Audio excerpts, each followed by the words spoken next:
Good evening, everyone, and welcome to Plaistow's Board of Selectmen meeting for September 14th, 2020. I'd like to call this meeting to order at 6:36 p.m.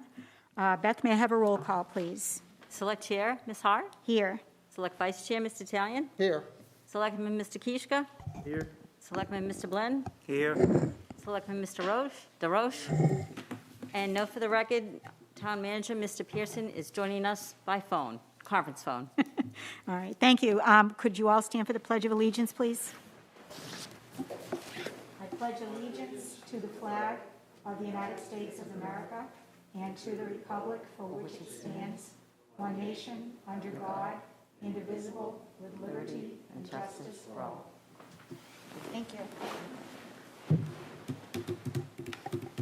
Okay. First item on the agenda is to approve the meeting minutes for August 24th of 2020. So if I could have a motion on the floor for approval for that, please. Okay, I make a motion that we approve the August 24th, 2020 Board of Selectmen minutes. Thank you. May I have a second on that? I second a motion. All right, John Blinn seconds. If there's no discussion on this, I will take a vote. So seeing no discussion, all those in favor This say aye. conference will now be Aye. recorded. Aye. Opposed? Abstain? All right, the motion carries 5-0-0. Can you hear us, Mark? I can. Okay, great. All right, thank you. I'm just going to put you on mute until I hear you call me. Okay, so that's fine. Okay, be ready in a couple of minutes because I'll be calling you shortly. Okay, for public comment, if anybody wishes to call in, our number is right there. I don't see anybody physically present here. However, please feel free to call, and in the meantime, we will continue with our agenda. So our first agenda item is Sanborn Head landfill presentation. And Eric and Kelly are here from Sanborn Head to give the board a basic overview of the process of how we are going to repair our landfill cap. So I'd like to introduce both of them. And Mark, if you would like to say a few words before they start their presentation, that's great. You can jump on in. Well, I just want to welcome Kelly and Eric, and for the people watching at home, just to let them know that this is a follow-up to a proposal on the warrant article in 2020 to work on a plan to remediate the landfill cap that has been sinking over time. And Kelly and Eric can speak to all the technical points, but I think that this meeting is appropriate to inform both the board and the public of the progress that has been made to date, and that's all I have for now. All right, great, thank you. So please feel free to come forward and speak into the microphones up here if you can. Dean, is that a remote mic that they can grab so that they can go to the leaderboard? Yes. Okay, great. So if you feel more comfortable doing that, you can just stay there and talk at the board. Thank you. Thank you. Good evening. And this is, as Mark said, this is our second meeting with you. We were last here December 30th. So my name is Eric Steinhaus. I'm here with Kelly Anderson. She's our project manager for the project. And today we're going to go through a presentation of the work that we've done and some of the information that we have and what we look forward to moving forward, what we're going to move forward to following this meeting. Please feel free to interrupt if you have any questions. I like to address them as they come up, if that's okay. So last December, I presented to this board some of the issues related to the landfill. And as a refresher, the landfill was closed in 1987. In that time, about a 12-inch layer of clay, compacted clay, was placed over the landfill surface. And then another 12 inches of soil to support vegetation was placed on top of that. Since that closure, some areas of the landfill have settled, and those areas are ponding water, and those are the things that we're going to talk mostly about. In addition, as part of the closed landfill, you have a consultant, Norman Doe Associates, that does some monitoring, and they've detected some methane concentrations above the regulatory limits at 3 key areas around the landfill. And the DES would like that issue addressed as well. We've wrapped that into this project. So since our last meeting, as Mark said, that you guys had issued the warrant article, and that was for our work to do the next step of design and the permitting and to get documents ready for you to put out a request for proposal to get the work completed. And we'll tell you where we are with that process here. So since that time, we've met with DES, we've looked at their documents, we've communicated with Norman Doe Associates, they're actually a team partner on us as well. We visited the site, we've spoken to town personnel that are knowledgeable about the landfill and the closure, and also had meetings with both the Solid Waste Bureau of DES and the Alteration of Terrain Bureau. Based on what we understand, the settlement issue at the landfill is related to differential settlement of the waste that's there, and that's not uncommon for old landfills. So those settlement areas have caused ponding. Ponding of water on a landfill is in violation of the rules, and that's why DES wants that corrected. And also the methane concentrations at the perimeter of the landfill are above regulatory limits, and they like that addressed as well. Yes. Eric, is it continuing to settle, or has it kind of plateaued at this point? Can you tell that? I don't know the answer to that. Okay, all right. Because it's waste, it'll continue to settle, but most of your settlement comes out earlier on. Okay. There will continue to be, and Kelly will explain some of the details, but we've tried to account for future settlement in our design. Okay, good. We can't guarantee that it's not going to settle or that we won't pond water. You went 30 years or so without a problem. Right. We're going to do what we think is right for a foreseeable future time. But Yeah, and that's all that can be expected. That's fine. So thank you for that question. The mechanisms to get approval from the state for these projects are twofold. One is a solid waste permit application. It's actually a modification to your existing permit. It's what's known as a Type 1B permit modification. And that requires design and some other documents to be submitted, and we'll explain what those are.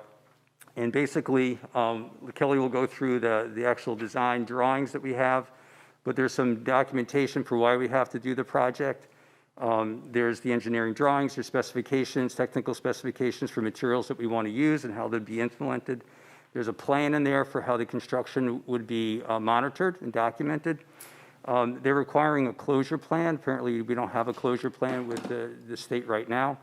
So your landfill is closed, but the plan is for the post-closure monitoring, which you are doing, and Kelly will talk a little bit about that. By rules, we have to do a cost estimate, and Kelly will talk a little bit about this. The cost estimate is not for closing the landfill, it's for your post-closure costs, which you already have budgeted, and so we're not looking to change that budget. And there's also, you'll understand a little bit more, there's a stormwater report. Because we are changing the ground, we have to make sure that stormwater is properly managed. There is an application fee. It's only $100, and that's already budgeted into our proposed work that you approved. And because we're changing the ground, alteration of terrain permit is required, and you need to do that if you have over 100,000 square feet of change. We have about 160,000 square feet of disturbance, and that's on the cap. That includes stockpiles that we'd have to put in place for the construction, and also includes the area that's associated with the mitigation of the landfill gas, the methane issue. Eric, are you going to provide documentation for us to be able to complete the MS4 stormwater? That's part of the AOT application. It is, okay, So all right. we'll I'll elucidate on that in here in a second, but good question. It's not an MS4, it's just a different permit. Okay. So we're not changing, well, let me go on it, and I think right. you'll see. Good question. So that application, when we looked at it and we had the discussion with the DES, was we're really trying to replicate what was originally built. So we're not adding any permanent stormwater features. We're just going to rebuild what was there to make sure they're functioning. We're not adding basins or new channels. We're just going to restore what was there before. Okay. And so, but because we're disturbing the acreage, we have to file the permit. That's what triggers that, but that doesn't mean you have to do more construction beyond that. That application is similar but different.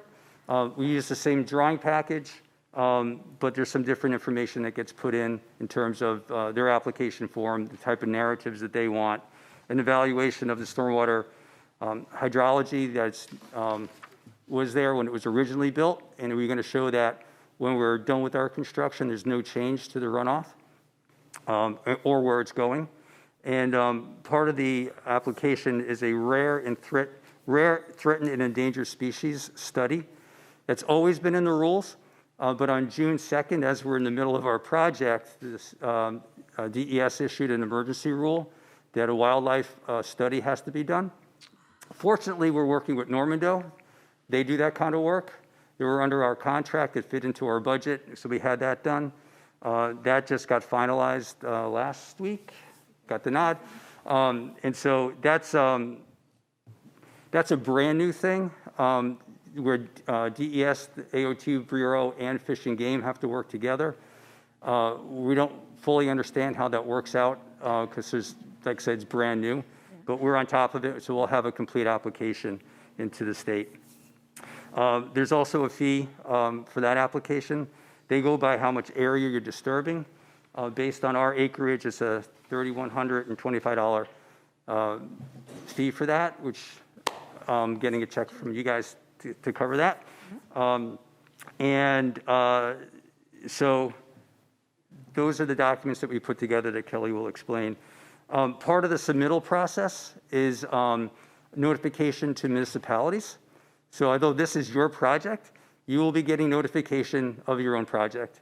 It's going to go to the town clerk, it's going to go to this board, and it's going to go to the town manager. Okay. Everyone who's on this call right now. So you will be, as well as the Lamprey River Advisory Committee, they will be getting notifications. The type of applications we're submitting do not require by the rules to notify abutters. We did prepare a letter that the town can send to the abutters as an informational of what's going on. So we did provide that as well. One of the other key parts of this project is you have power lines running down the center of the landfill. Those power lines have settled somewhat. We've coordinated with the utility about them replacing their lines, and Kelly will explain how that's going to work here in a minute. So that's kind of the general overview. If there's any questions on that, I'm happy to address. Go ahead, Julian. Yeah, I got a question about the LFG mitigation. And you say there are certain limits that are being exceeded. Is that because in general, or is it because there's a building there? Kelly will show where the actual hits are. We call them hits around the landfill. They're in 3 different areas, one near the building and 2 others that are not near the building. So that's because it's not a lined landfill. So there's no barrier between the waste and the ground.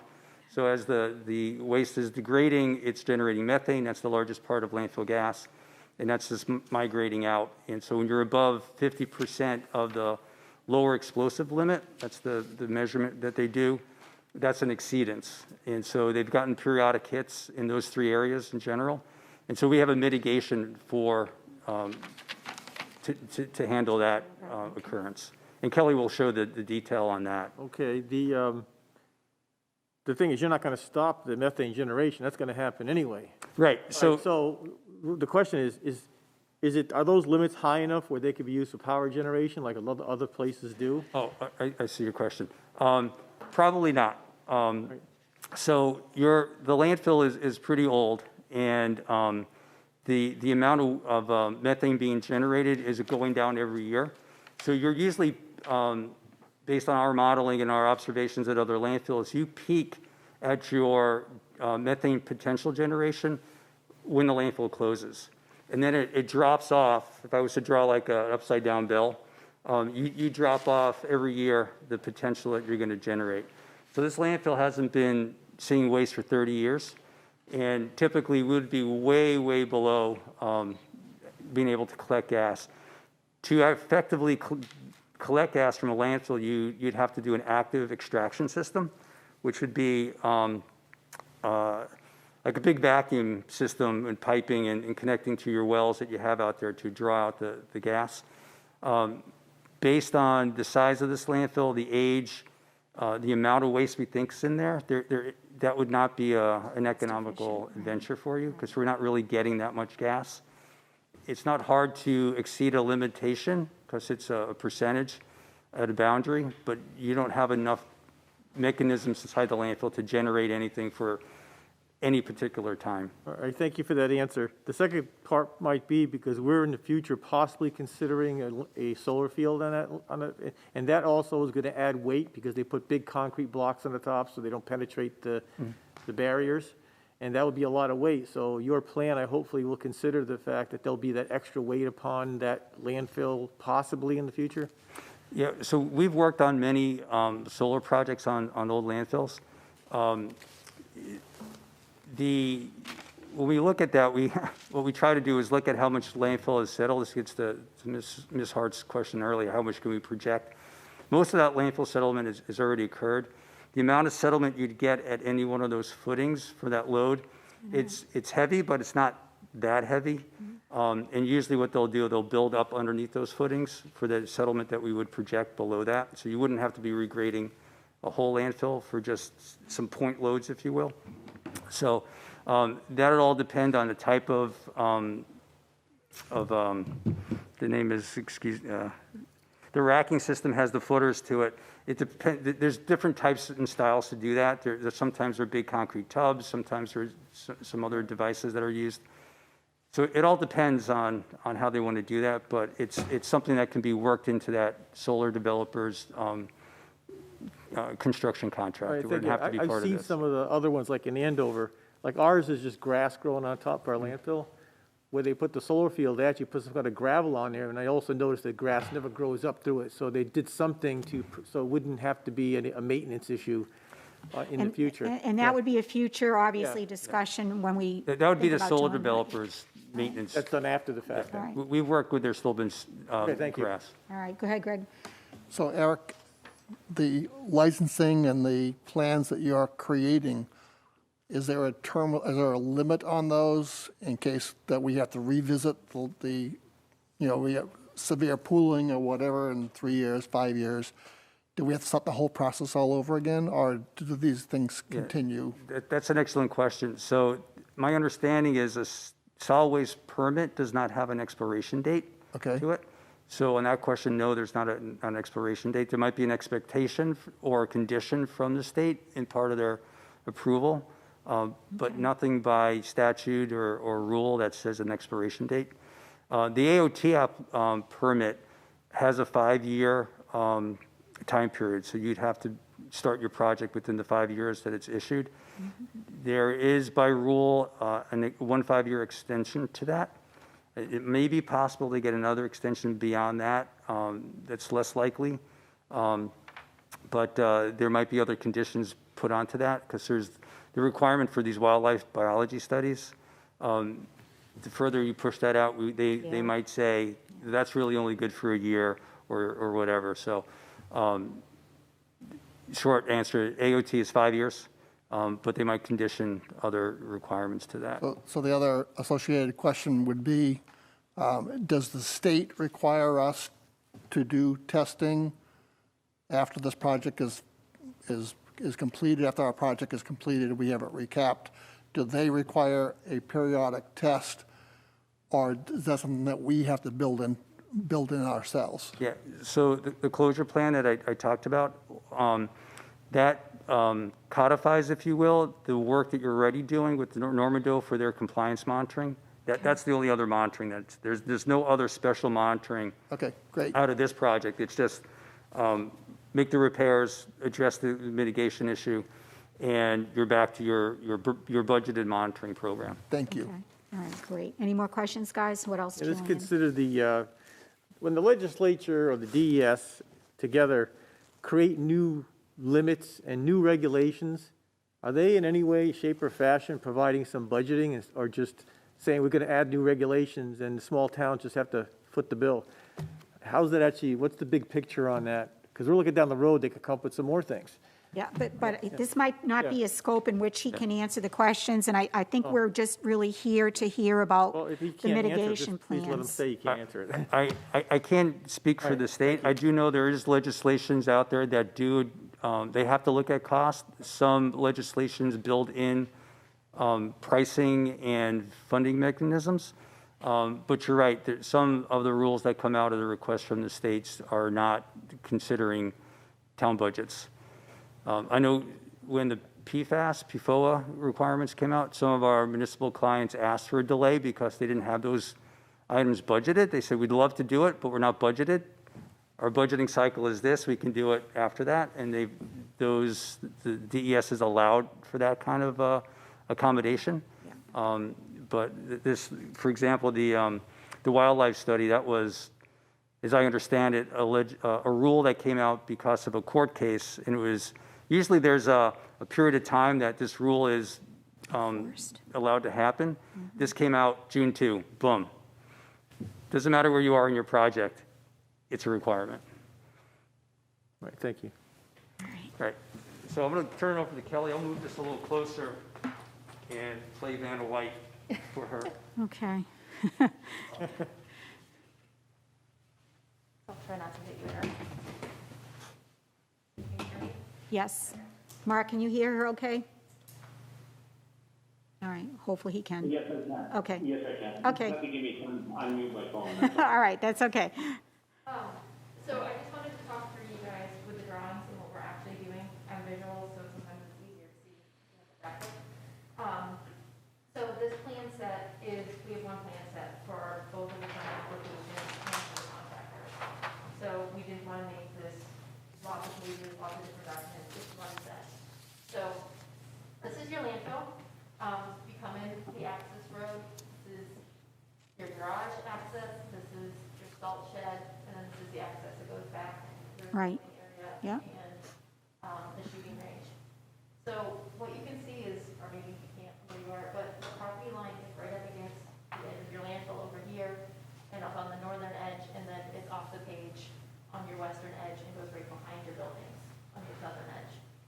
So the other thing to point out is that you have kind of two landfill mounds. When you come in the access road, your access road is actually up on your landfill cap. And so this is your higher elevation one, and then it goes down. This is where your utility lines are. So this is, if you look around this corridor, you can kind of see your utility poles are listing a little bit. And then this is the flatter one that wasn't graded up to the higher elevation. So these dark areas here is your major area of ponding. Bonding, okay, yeah, Your other areas of ponding are in between the two mounds, yeah, flattened out. So Yep.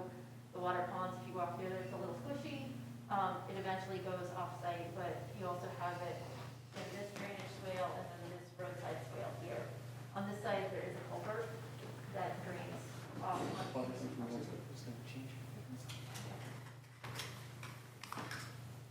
yeah. I think you can still keep talking. Go ahead.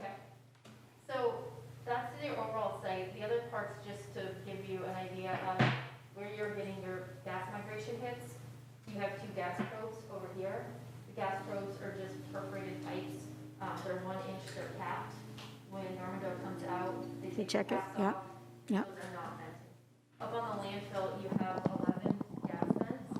Those are PVC elbows that come up. Yep. And they look like sewer ones. So if you look out there, there's, thank you, 11 of those out on the landfill. So where the gas migrations were getting picked up was over here on this, my cardinal directions here, on your northwest corner, right in front of the maintenance garage. And then these two Yeah. gas vents over here, or gas probes right there. So what we're proposing to do to correct it is, and I'm going to kind of step you through this because there's, as I showed you, there's stuff all over the site going on. So what we're proposing to do is address the settlement in the middle, that really large wet area first. So what we're going to do is we're going to build a construction entrance and put down some matting, HDPE matting, so that way we're not damaging your existing cap while trying to get construction equipment out there. Okay, Last thing good. we want to do is cause more settlement. So we're going to mat it out, and then in this area up here, we're going to strip off your vegetative layer, take off all your topsoil and stockpile it for future use. We're going to put up construction fencing, orange, so that we can demarcate this so that we're not disturbing more area than we need to for the AOT application. In here, we'll also put up the straw wattles so that we have erosion control and nothing's going off of the area that needs to be capped.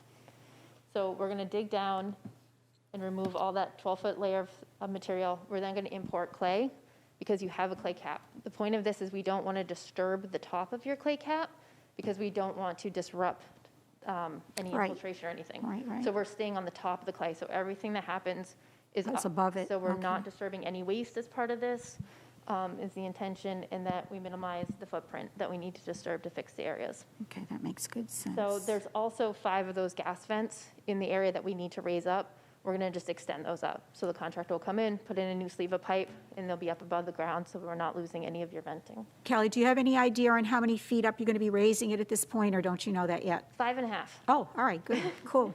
So I have some cross sections, so this is your low point here. Question? When you bring the level back up, is that bringing it back level with the rest or higher than the rest, so that if it settles more, because it looks like the tendency is that area, whatever's under there? Yep. So that when it starts to settle a little bit, it won't be ponding again? Right, so the solid waste regulations, when you're grading, want 5% minimum. Yep. That way, if it settles, you'll always have a positive pitch. Okay. So that's what we're grading to. Thank you. So you're gonna actually see, like, this is your low point, but we're gonna make this your high point. Yep. So that it sheds off on all sides at a minimum of 5%. And so once we get off the plateau, then it goes back down to your 3 to 1s. Okay. So that we're not making it too far out. So when we looked at the original grading plans, this area where we saw the settlement did not have a lot of pitch to it. And so when we look back at doing this, and one of the reasons we have to do a AOT for the areas, we wanted to make sure that we extended enough so we get enough pitch in the areas that may not have had it before. And so we get the 5% so we can have a higher chance of not having this issue in the future. Yeah, because, Okay. We didn't have a lot of pitch when it was first happening. yeah, because the reason I ask is, I guess it's obvious, the question is, this is expensive, and we don't want to do this again in our lifetime. Right. So that's pretty much what we're going to do in this area. The first step, actually, that we can do, we've been in talks with Unitil regarding the 5 utility poles. So these orange dots are the 5 poles that are located within the limit of waste. We've talked to their site manager. They've indicated that as soon as the ground freezes, they can come out and they can replace those poles. So that way, if the ground's frozen, their tracked equipment, it's not going to be disturbing your cap either. It's a couple weeks worth of work, but their hope is that they can come in, they can put in taller poles. Those have settled enough, they can't even tell you when they were installed. They were looking at them going, we don't know. So they're going to put in taller poles, get those up a little bit higher so that we can get construction equipment under there. And they're going to cut down the old poles to just above ground height for right now. And then what we're going to have the contractor come in and do when we do all the earthwork is put a geomembrane boot around those.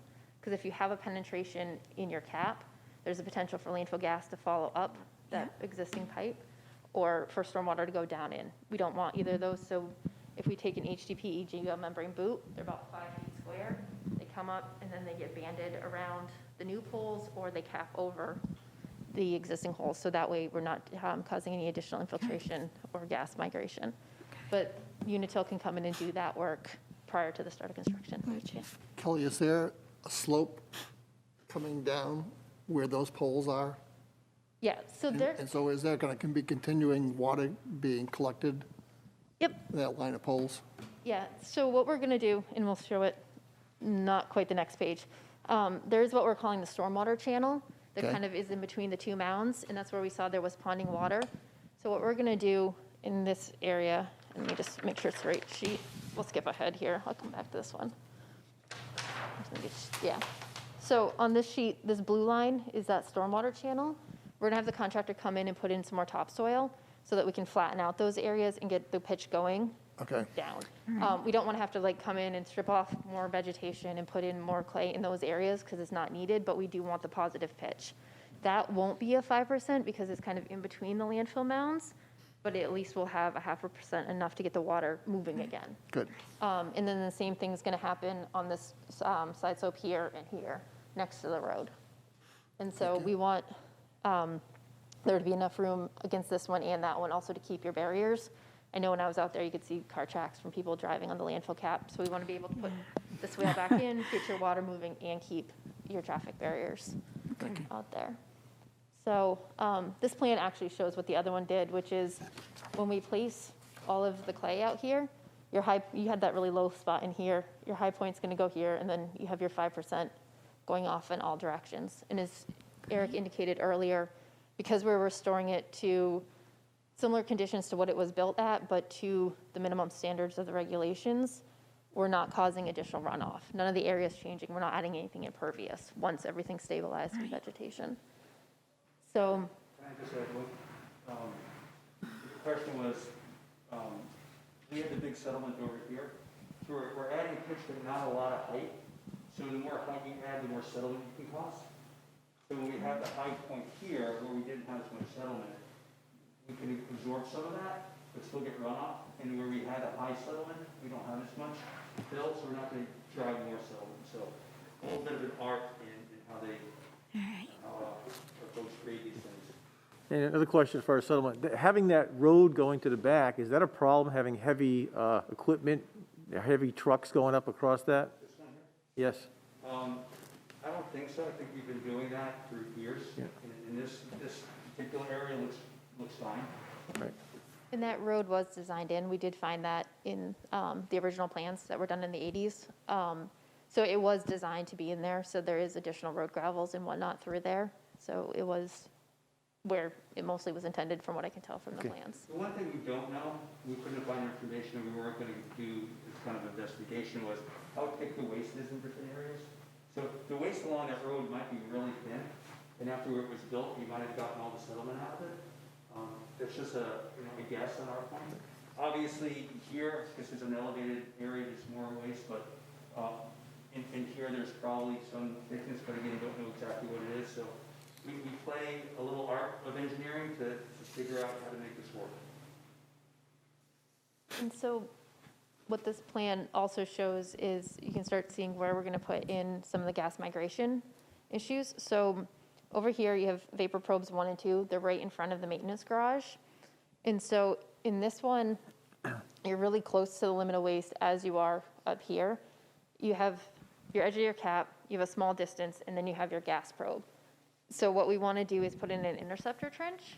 They're going to be about 15 feet deep, about 50 feet long, full of crushed stone. And then up towards the top third of it, we're going to put in a perforated PVC pipe that runs the length of it so that any gas that comes in prior to the gas probe will go in the stone. It wants to go up, and then it'll be vented similar to your gas vents on the top of the landfill. You'll have 2 candy canes, one on each end over here, and then some over in front of the maintenance building. So basically, you're just increasing the dispersal of the gas, is that what you're doing? We're trying to give it a bigger area to come up and Okay. possibly vent. Yeah. Because right now you just have the 11 vents, so Okay. the gas is going to go to the path of least resistance and then goes up to the atmosphere. That's what I meant. Yep. I didn't say it, but that's what I meant, Yep. okay. So same thing over here in these 2 locations. We just want, there's some gas there that's present. We just want to get it out and so that it's not building up. Further away from the landfill. Okay. Yeah, if that garage is no longer used or is removed in the future, does that change the plan? Because we have a new highway garage now, so that one's basically going to be phased out at some point. So No, 'cause does that the change? rule is that you can't exceed that 50% LEL at your property line. Yeah. So what it might do, we might be able to move it further away, but our thought is the closer you have it to the landfill, the closer to the source, so you take care of the problem closer to where it's occurring versus trying to, it might have to be a longer trench further away, so you can imagine it's just dispersing more. So it doesn't negate doing the work, it's probably more efficient to do it there. Because now I believe there's a foundation there because of the building. And that would change in the future. I don't know how that affects the cap because I'm not the engineer, so. Yeah, so this is outside of the cap Okay, that we're proposing right here. all right. So, Bad question, sorry. no, it's okay. There's a lot of lines on those drawings, Yeah. so some of these property boundary, building, foundation, limited cap, limited waste, they get pretty close. And they do right here. This is a pretty busy area right in this corner of your site. There are 2 more gas probes that do have methane hits, and they're these 2 pink ones over here. They're gas probes 5 and 6.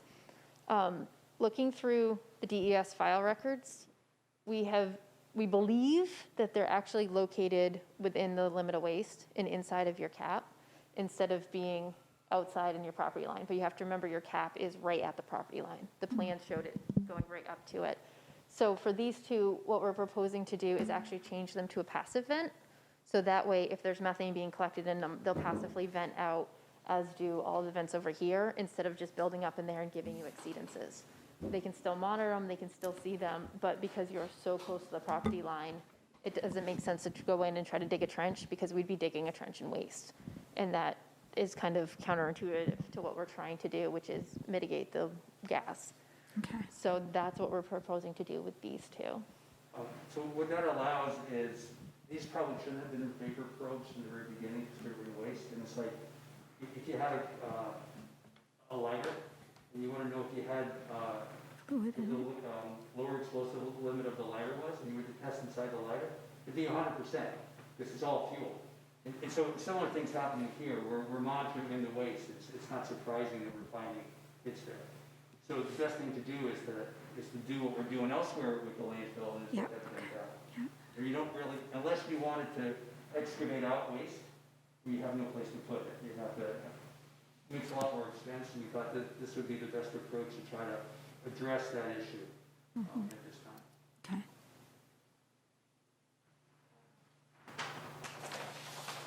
Because you guys were asking how much additional clay we're putting in, these are the cross sections to the landfill. So this is your north-south cross section, so you can see that we're taking off the material, the vegetated material, and then coming in and adding about 3 feet in the north-south direction. And then in your east-west one, this is the depression that we have, and this is the maximum place that we're adding the most fill, is that 5 feet there. But like Eric indicated, our high point is back farther so that we can get the proper shedding and trying to limit the footprint. Okay.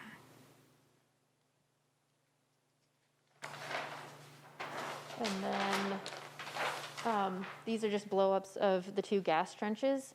So like we said, they're 15-foot deep trenches with the PVC pipe, and then the candy cane PVC vents on top of those.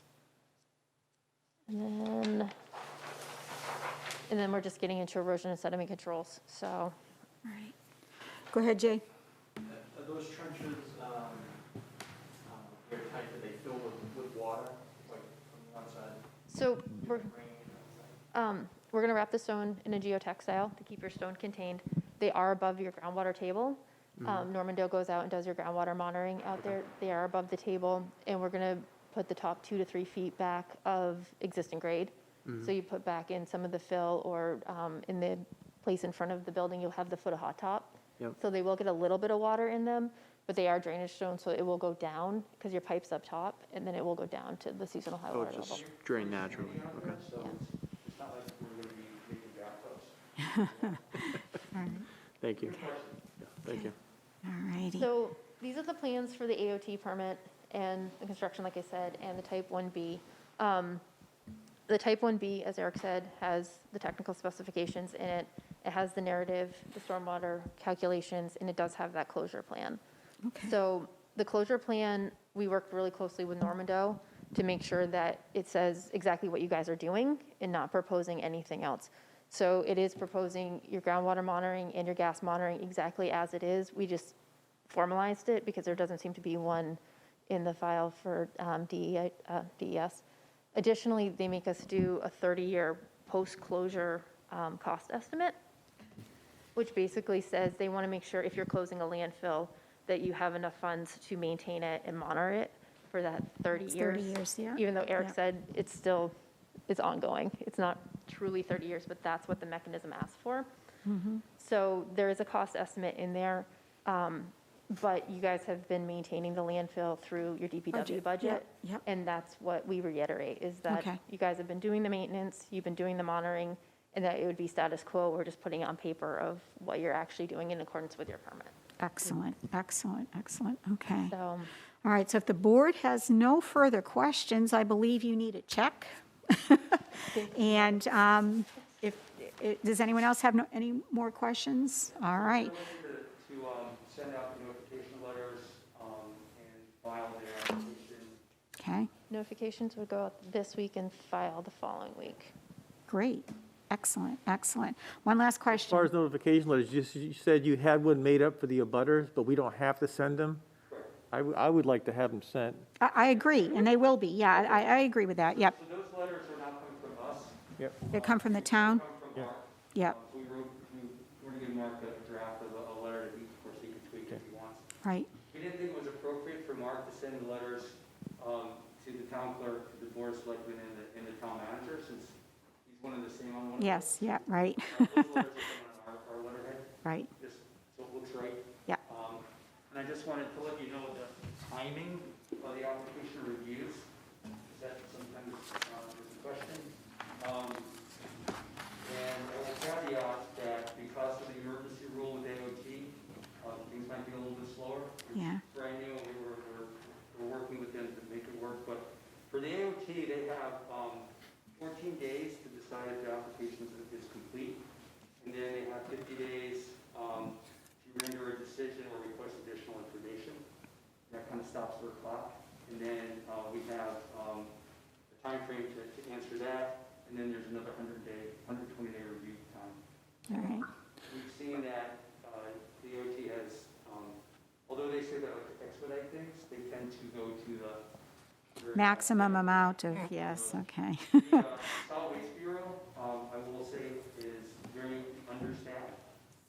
There's only one permit reviewer typically, and she's pretty overwhelmed.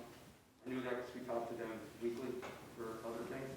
But they have 60 days to determine completeness. Because we're doing these notifications, we'll be waiting for return receipts that you guys got your notice. So once those, although we'll submit the application, it's not really complete until we give the receipt of the document.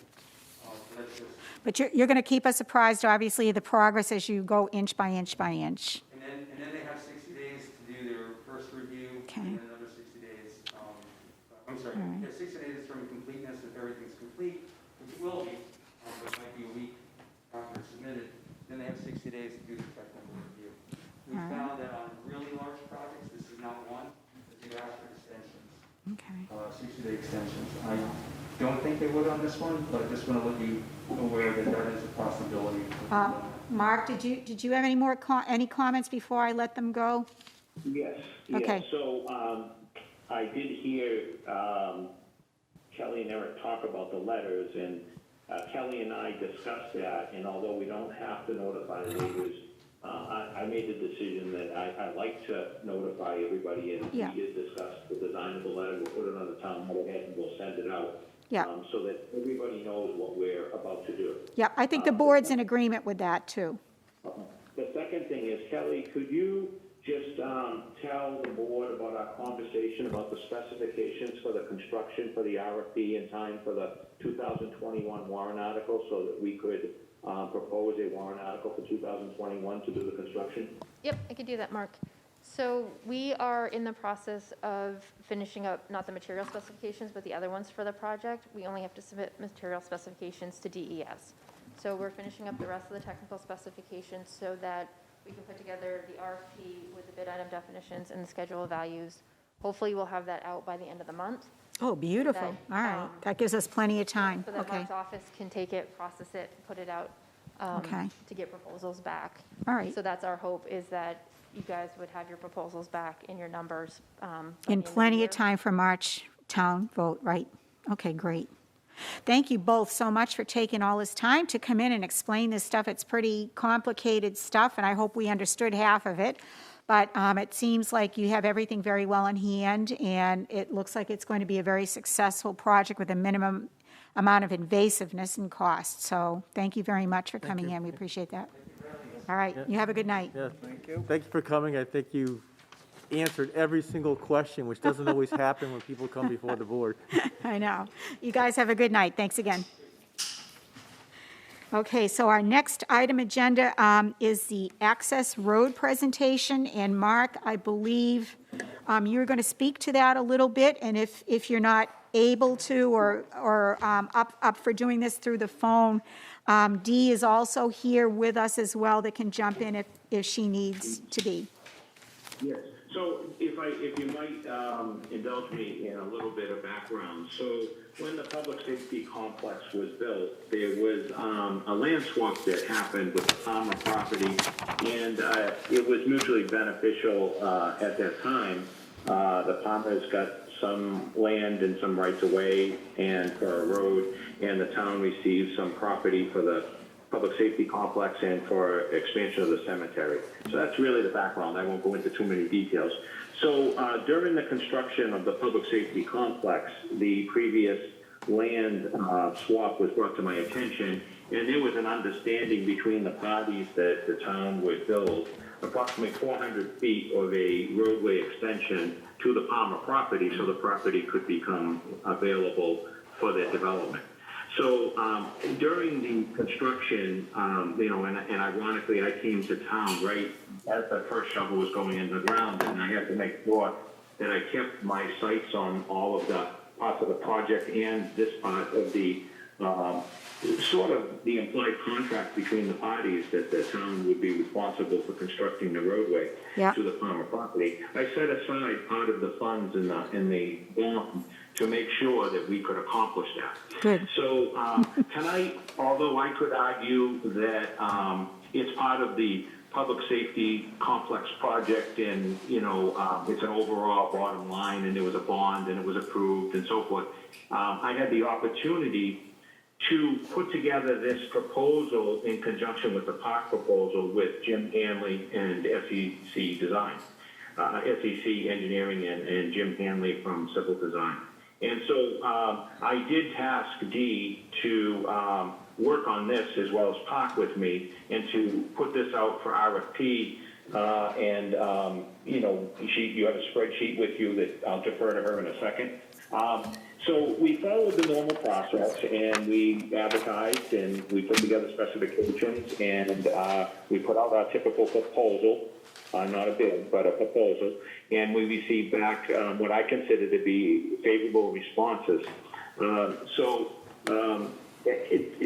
I have a chance to, if you can come back to me after Dee speaks, I'm going to recommend one of the three to the board, and then I'd like you, I'm asking you to support that decision, and so we can move forward with this and meet our objective. Now, I do want to say that this part of the project is solely for the construction of the gravel underneath the roadway.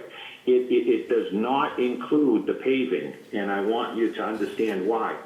In the discussions with the estate of Mr. Palmer, as you know, we're going to have water coming to town, and water, in fact, is already up to the side of the public safety complex. So it didn't make sense that if they sold the property to somebody and we paved the road all the way up to the Palmer property, then they would come back in and they would ask to dig up that same pavement. So the arrangements that I made is that when we do this construction, I would set aside in escrow the amount of money for the paving so that we will have fulfilled our obligation to do the work. However, there wouldn't be any digging up of the road in the future. Say if it's a year or two away, then they'd have to make up the difference if the price of paving went up and so forth. And but then they wouldn't be coming to the board to ask for forgiveness to dig up a road that was just paved. And the road isn't really going to go anyplace until the development goes in, with the exception of access to the cemetery. So I don't want to speak all night. I will defer to Dee about the process for the RFP if you have any questions, and then I'd like to speak again.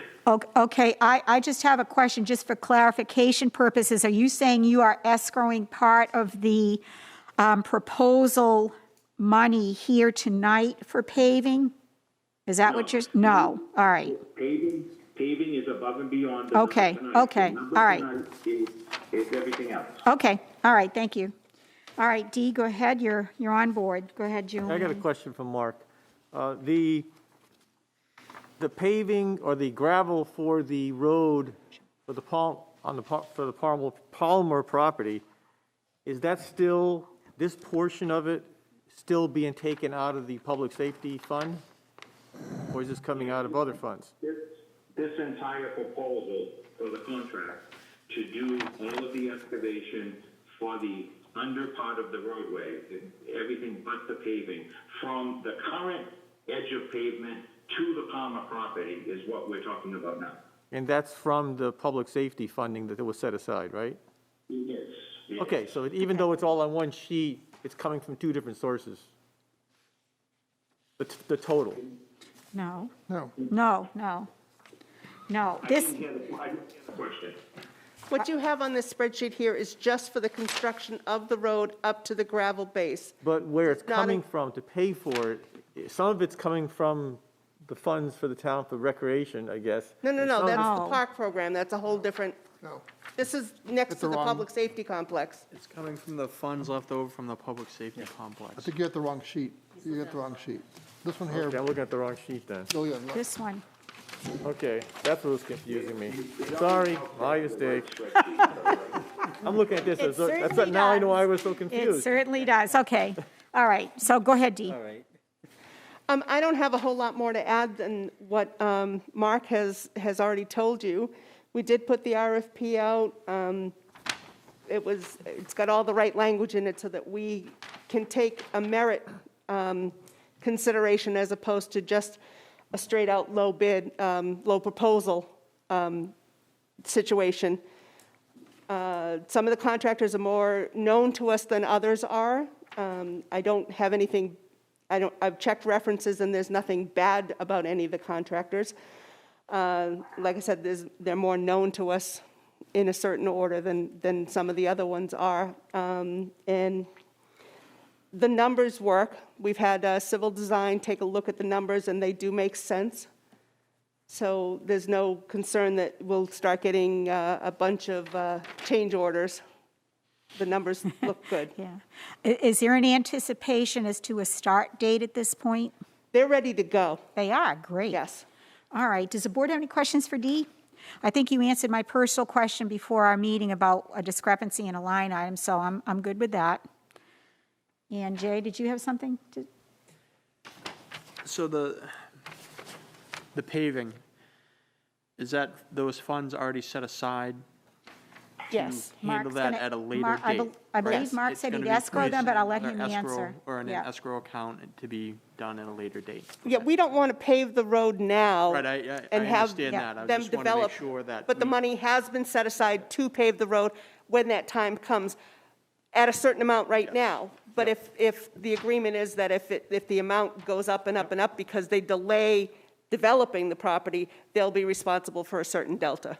Okay, I that's just want to make that's sure that totally we- fair, We already have the funds and we're not asking for more. right. Yeah, we already have the funds. Since the project for the safety complex was years back, is there a limitation, was there a limit on when we had to spend it by? No, Because it's you're escrowing funds that came from that warrant article. It's a bond. It's already set aside for this Yeah. project, though. Yeah. That's the difference. Yeah, I just don't know if there was a time limit. I know it's probably a long one, but if there is one, and how long we're going to delay till we actually pave it? Okay, did you hear that question, Mark? I think there was more than one question. I think the question Yes, is, yes. money set aside for the Just pavement. to answer it generally, we have been working with the Palmers and set aside the money maybe almost 2 years ago. And because we were waiting for this day to get a plan to move forward. And we were working with the Palmers. So the money has been accounted for and set aside within the spirit of the original bond, and we're not past any due date to spend the money. And to answer Selectman DeRoche's question, if it hasn't been answered satisfactorily, yes, all of the funds for this part of the project and the paving have been set aside. All right. Yes. And they are in the public safety bond, and I escrowed them. Now, did I take the funds and send it to a bank and send it to a lawyer to escrow? No. What I'm saying is I have reserved those funds within the bond, Greg and I, so that we have those All right. available to meet this obligation. All right, and there's no time limit on spending these funds, just to reiterate, correct? Well, there is a time limit to spend the funds, and I don't know exactly what that date is, but this goes back to when we were building the safety complex. So it's like when you're encumbering funds for the town. We've reserved those funds for this. Okay. Because it's part of the project. All right. Okay, everybody clear on all of that? All right. So Mark, do you want to just wrap up with everything and give us a recommendation on which RFP you wish? Yes, and I'm going to jump ahead a little bit because I want you to understand my rationale, and it's unusual for me to have to do this. So I'm going to recommend that we award the construction contract to Busby Construction, and I do realize that Busby bottom price is $640 more than Savinsky. The reason and the rationale is that clearly when you get to the recreation one, Busby is the low proposer there by a significant amount. There is a lot of utility in having an economy of scale and having the same contractor working on two projects in town, because we're going to be moving material, and we built into both RFPs of the ability to take surplus materials from both projects to use elsewhere and to save the town money. So I don't like to have competing contractors fighting over material and not cooperating. So for the $640, we are allowed to pick the person in the RFP that is at the sole discretion of the town, because it is not a bid. It is a proposal. So we are within our bounds. So I'm recommending Busby Construction for $82,820 for the portion of building the roadway, everything except the top, the actual paving. Okay. What does he need from us?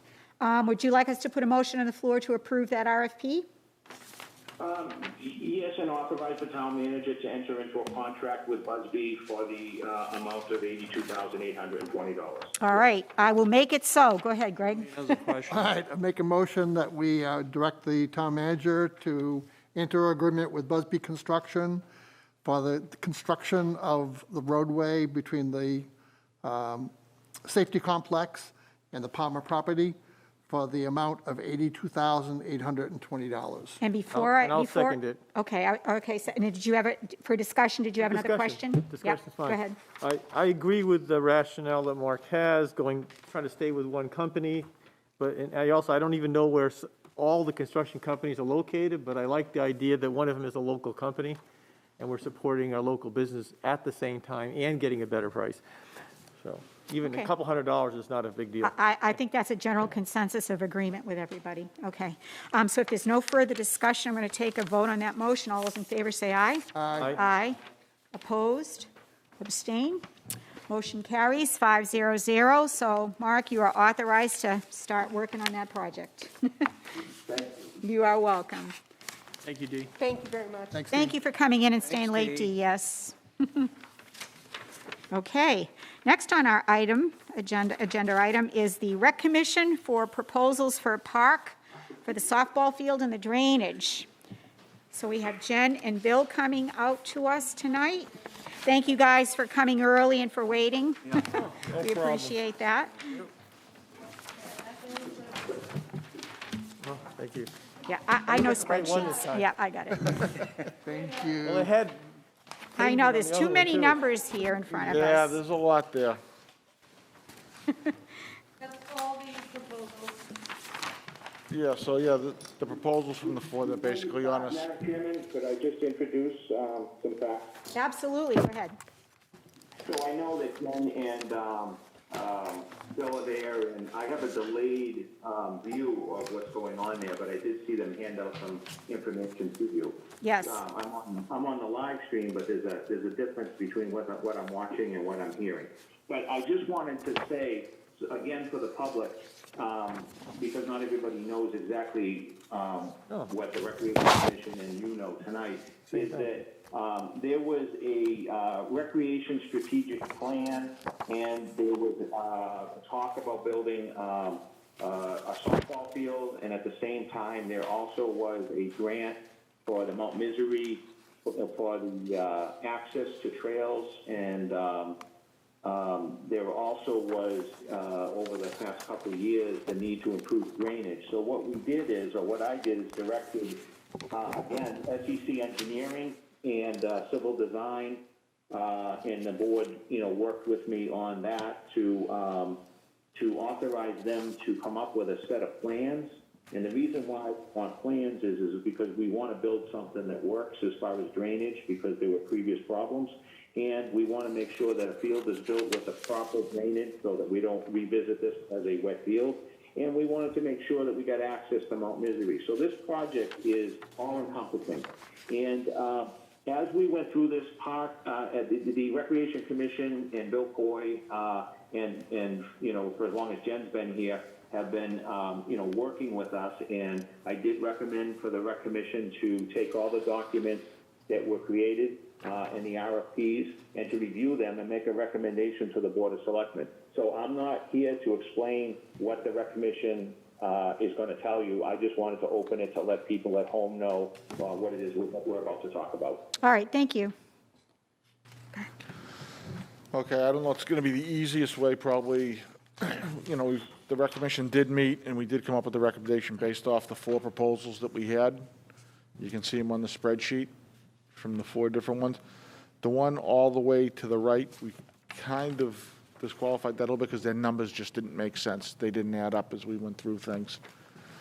But as you look, you can see the bottom line numbers for the 3, and you can see the first one we have up there, and it's who we're going to recommend. It's going to be Busby. They were by far the lowest. And being the local company and also working on another project in town, it kind of makes sense, we feel, to go with them.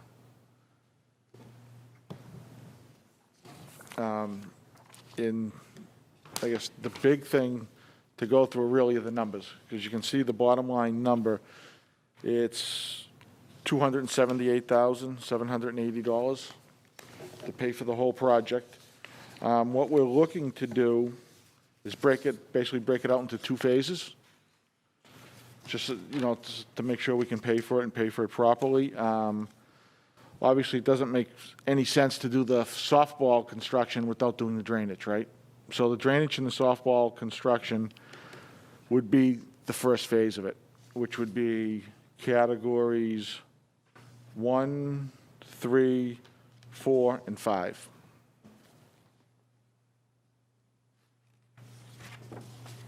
And if you total those categories up, you come up to $206,963.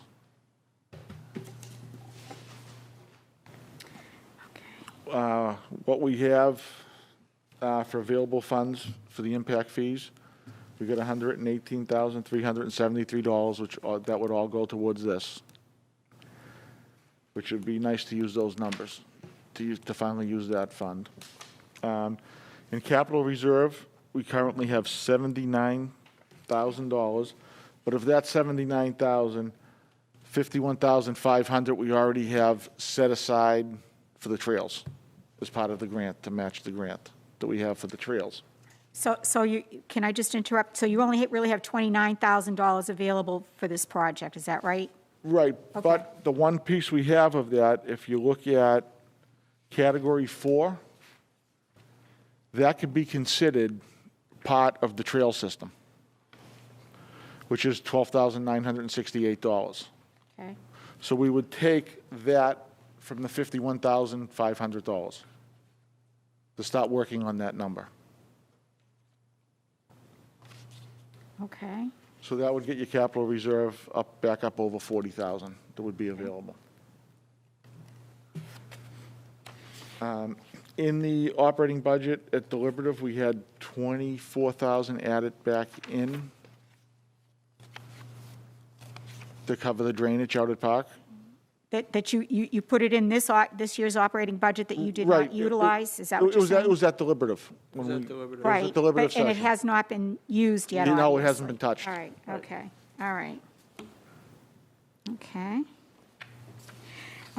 Could I back up a couple of Sure, line items? It says a CR grant match. Can you explain to us? Yep, I saw the grant approval down here on the back page of your proposal, but can you tell the board and the Sure, public what absolutely. that is? Yeah, what the grant match is, that's the $51,500 for the trails.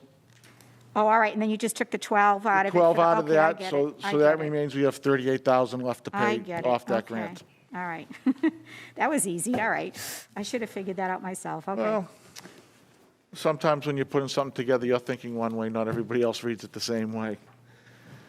So what that would mean, we'd then have to have a balance of $24,122. Looking at our available funds that we still have in the budget this year, we could easily take that out, the $24,000 out of our budget. I spoke with Greg, and he seems to think we could do that, and there's probably even a little bit more that we could do. Because obviously, the budget we haven't spent Yeah. for obvious Yep. reasons this Yep. year. Yep. So looking at where we have the money right there, that comes up to the $206,963, which would pay for Phase 1. And so basically, just for the public and from my understanding as well as the board, you are not asking the taxpayers for any money to fund this for this year. You're For taking it this, from. right, for this year. All right, so that's what you're basically saying is you already have the money, no extra taxes for this year. Correct. Go ahead, Julian. And when would this work be done? Is it this year or next year? It would be this year. This year, so we don't have to encumber anything. Yeah, they're ready to go. Okay, so I was worried about the money from last budget, so we didn't have to encumber it. Right. Right. Okay. Could I speak for a minute? Madam Chair? Absolutely, absolutely. In anticipation of this project, as well as the other projects, I reached out to the contractor that was the low proposer on this one, and the previous one you already we just talked about. And they are ready to go, and they also understand, I did make it clear to them that the total funding was not available, because I didn't want that to be a deal breaker, that they expected one thing and got another. They are willing to work with the town. They understand that the proposal, which Bill and Jen will continue to talk about, but they do understand that there'll be some deference on Category 2 and 6 Right. until such time as this funding. And at the same time, it really makes sense because the field and the drainage, they put the drainage in, and then they build the field, but the grass needs time to grow. Right. So it does make sense, and the Rec Commission understood that, and I think it's a great plan. So I'm sorry to interrupt. No, you never interrupt. I guess, forgive my ignorance because I don't really understand a lot of this construction stuff, but the bituminous concrete berm and pavement, if that's done at a later point in time, is that going to potentially negatively affect any of the drainage or any of the fields if they're not done kind of concurrently with the field? That berm runs along the pavement, Yeah, so it would just stop some Stop extra it from moisture running from into- coming in, running into the but fields. that won't negatively affect the condition of the fields if it's not done right away, is what you're saying to me? That's an existing condition right now. That curbing is meant to prevent what's happening right now. So the flooding, the water can still go in until we put that in. But we would anticipate putting that in the spring, and it would probably coincide with the opening of the fields, and it would be done by the time the fields are starting to be used. All right, so that's basically what I was Right, asking. right, exactly. All right, So all right. basically, the seasons are over now, right? Yep. So we could easily do that, like Mark was saying, in the spring, before everything starts back up again. And then we'd have the monies available, because once the field is done and they reseed, we're not going to be able to use those fields for like basically a year. Another season, right? Yeah. Right. Okay. So that gives us plenty of time to get to the second category, which is really the fencing and the dugouts. Okay. So, Bill, that $50,000 you're looking at for a warrant article would not be this coming February, but it would be the following February. No, it would be this No, one. it will be It would 2020. be this It one. would be this one we'd be looking for. And that would be really to cover the second phase of it. Okay. As far as incoming impact fees, are you projecting that out from our current projects? It's on the planning Right, board? so there'll be some coming in. I don't know what that dollar Yeah, amount is. we've got some big projects, so I'm guessing you'll be getting a few chunks of money Right, from that. and but- for whatever was the difference, then we'd go into fundraising All right. and raise money to make up the difference of that All right, and I guess 21,000. my last question to you, before I ask anybody else, I know I'm hogging the whole thing. Category 2, the fencing, dugout, and foul poles, 56 grand. It's a lot of money, and it's a lot of money to be putting into a warrant article. It is. So my question to you is, do you have Plan B if that doesn't pass? we'd have to really hit the fundraising and see what we could do. That would give us almost like 2 years to get that fencing in. All right, so you would not be terribly upset or adverse if this portion of the money may not come to you next year? No, I mean, it kind of is what it is, right? If we get Oh, it, yeah. you know, obviously, we want it, right? Yeah. You know, so we could complete the project, which would complete everything out there. Looking at the fencing, I think we might be able to trim some of the dollars off of that as well, because I don't think we're going to need all that fencing. Like, I don't think we need the outfield fence there. So that would start to take some of the dollars off. So in the list of priorities, that's really your last priority, so that can be It is. That's the negotiated, last right. thing that we would need to be All done, right. would be that fencing. Because Okay. that's, you know, we can't use the ball fields anyways next year, All right, that field. okay. Yeah, I'm full support of the Category 6 for this year, but the Category 2, I'm not sure because of the things that have been going on. Definitely, you have to do Category 6, and fortunately, it's the lower cost one. Right. And Category 2, well, I guess we'll decide probably this year, we'll have to decide whether we want to try to do that or wait till later or other means of funding. So Mark, if you're listening, I have, I guess, a question for you. Would Busby be working concurrently with the Palmer property as well as the Park property? Yes. Okay. And just so you know, we reserve the right to, for all the materials on both sites. Because, for instance, if they strip off an excessive amount of loom, Yeah, loom is you worth guys are a gonna lot get of it, money. yeah. So we wanted to make sure that we weren't leaving any money on the table. So we want to manage our material at 3 sites, or possibly Yeah. 4. The 3 sites are going to be the Palmer, the roadway extension, the park, and the highway garage, because we've got material there from the Yeah, from the current landfill, project, and yeah, we've got material there from other projects. So we want to be smart and manage our materials, Yep. which in fact could save us money. Oh, yeah. We're just not sure at this point.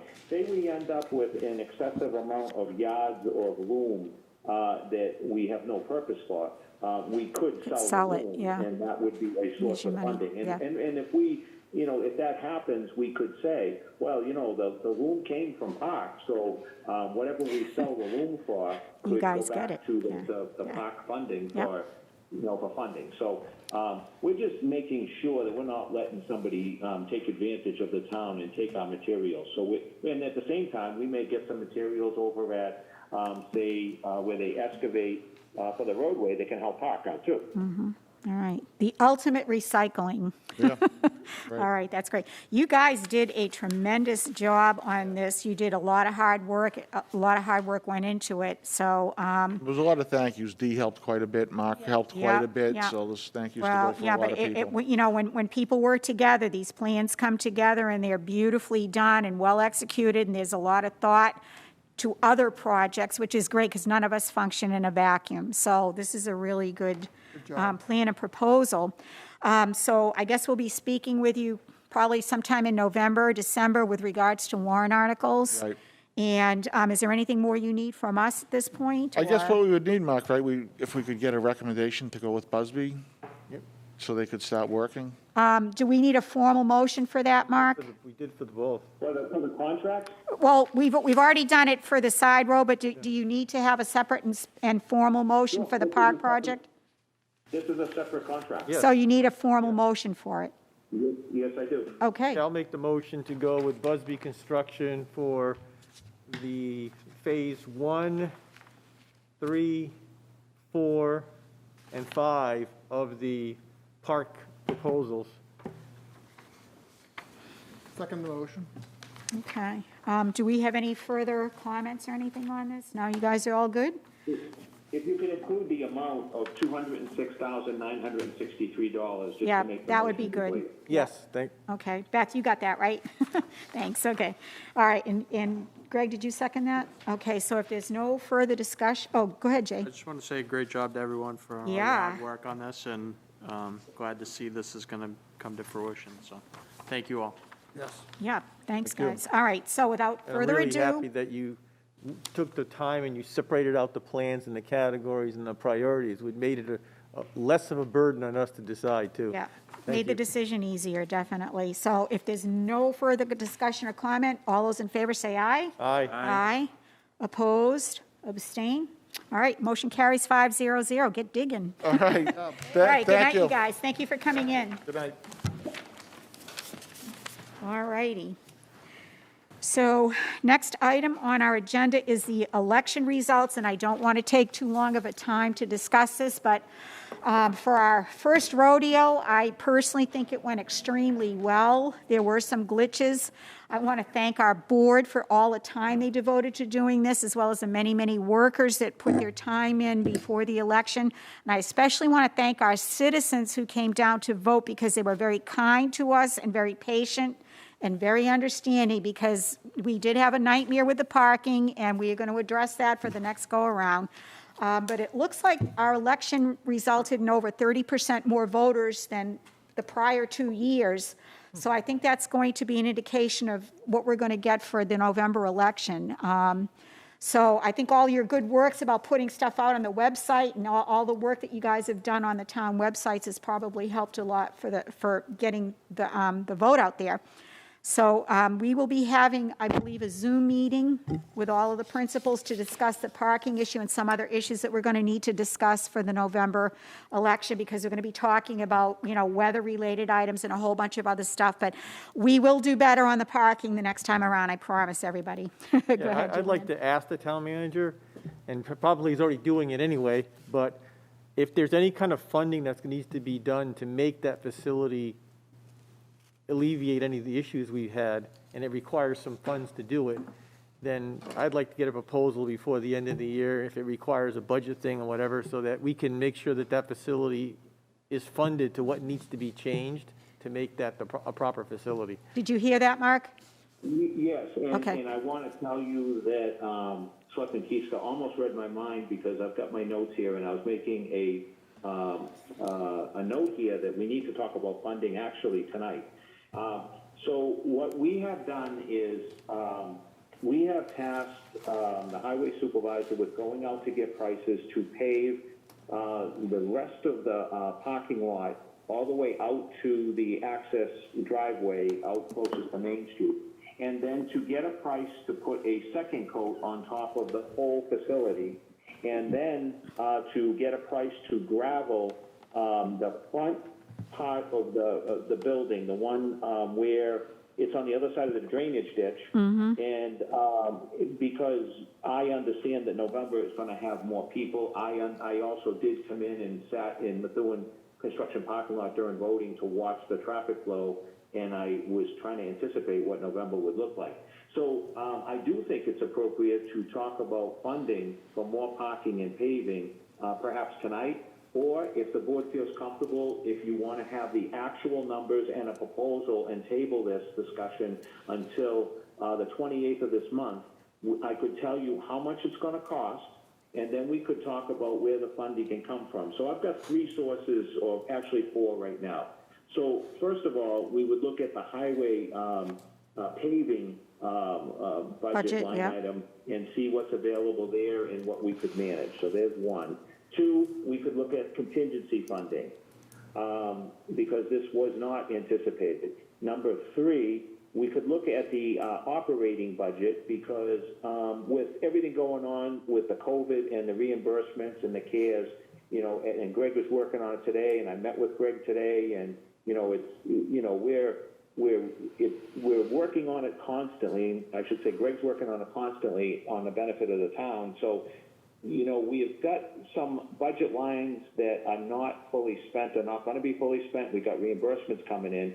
Greg and I discussed that we could look at and propose back to the board on the 28th Yeah. with, what available funds within the operating budget. And then we would just, look for other funding, but I guess that's my 3 main sources, unless one of you figures out another source. Mark, is there any remote possibility we could use some of the Gophers funding or the CARES, not the CARES, because I think that's a personnel thing, but any of the COVID funding? Because this is really something that we would have done above and beyond if COVID had not reared its ugly head. Is that a stretch? Well, I'm a little concerned when you propose some things that are what I consider to be subplanting. In other words, things that you would ordinarily do anyways. I think that there could be an argument made for both. right. We were going to do this anyways, and then I think there's an argument to be made that we're forced to do this because of the COVID, because we had to relocate and find a better facility. I'm not saying one way's wrong and the other way's right. I'm just saying that I would like to look at the highway, funding for paving. I'd like to look at the contingency, and I'd like to look at the operating budget, or a combination of the three. And much like tonight, Greg and I would come back to you with a plan that we would have all the figures and facts down on paper, and then we would let you make the decision on the funding. Yeah. Okay, Julian has a question. Hold on. Yeah, I understand what you're saying, and it's 100% valid. I mean, there are things that would not have been normal, like we have to do differences in ventilation because of the COVID that we probably wouldn't have had to do if we had just moved it there. That may be a portion that we could help. But in your estimates and the things that you'll be providing us in the 28th, is that also going to include, because the weather's going to be different in November, it's going to be colder, we can't just leave all the doors open, anything that would require us to make changes in ventilation or whatever to have proper flow. I know you didn't put that fan in yet that you have purchased, or even if that's even the appropriate plan, I don't know. But I realize that the ventilation and the temperatures and things like that are going to be different in the next election. So will that approximation include those costs? So let me just interrupt, and maybe if I can clarify things, we're going to ask you to table this for the 28th so that this board has some real numbers for us to look at. And I think we're only going to be concerned about the parking and paving issue at this point. And then what Julian mentioned is a totally separate issue, which can also go onto our agenda, but it's a separate issue that does not require your input as far as funding at this point. Well, I can still speak to it right now. He is correct. Selectman Keith is correct. We have that big fan, and we have been waiting for somebody to help us install it, and it doesn't look like that help's coming, so I may have to resort to hiring somebody to do it. So the fan is already purchased and sitting on the shelf, and yes, I think that would work for us. The second thing is that garage has an enormous amount of BTU natural gas heaters in the ceiling. So heating is not an issue. Right. With respect to ventilation, again, we would probably look to cross-ventilate with some fans, which we could easily do. The third thing is I noticed there was discussion about, and it might have been from a resident, about, the weather's going to be colder, it could be inclement. So I would simply propose with the lines, they were talking about the lines to get in. We do have that salt shed that probably won't be occupied with any salt. We could form lines, waiting lines that could circulate through that building under construction, which is ostensibly done right now, except for the front doors. And we could set up some tents to keep people under cover. So I think that we can add additional resources.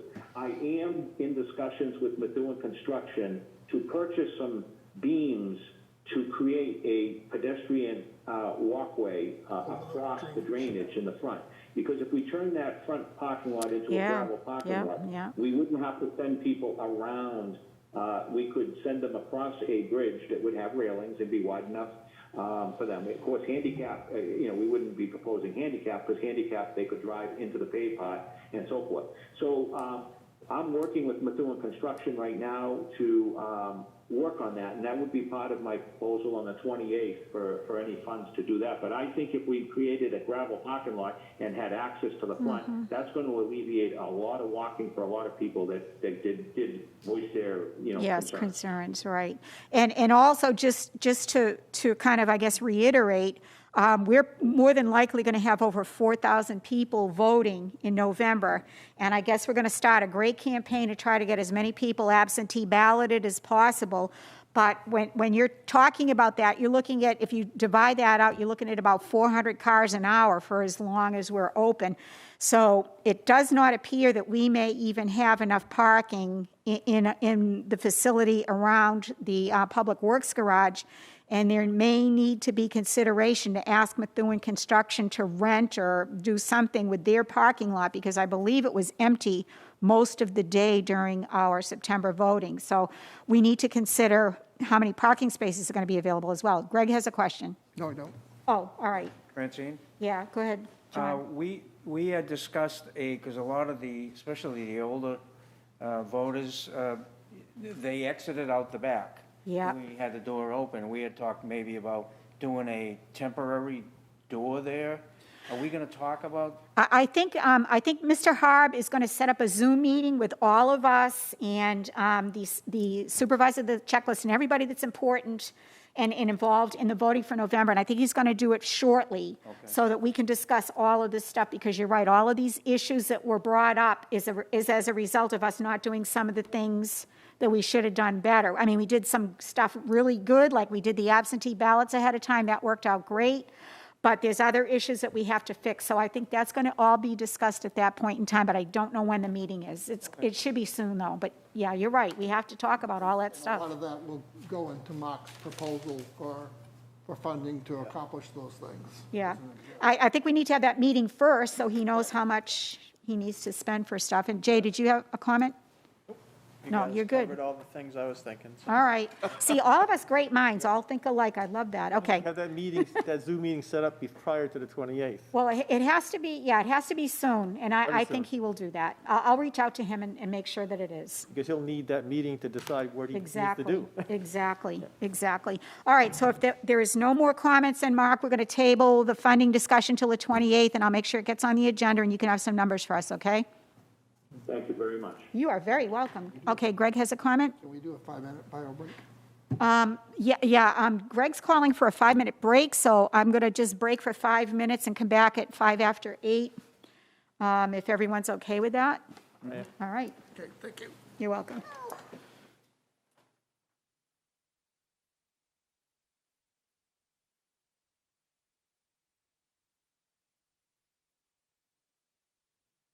Oh, we're still on video, the Go meeting. Okay, we're all set, Jay. We're good, Jay. Jay, we're good. Yay. All right, so everybody, welcome back to our public meeting. Our next item agenda is going to be to make a final decision on our New Hampshire Park and Ride.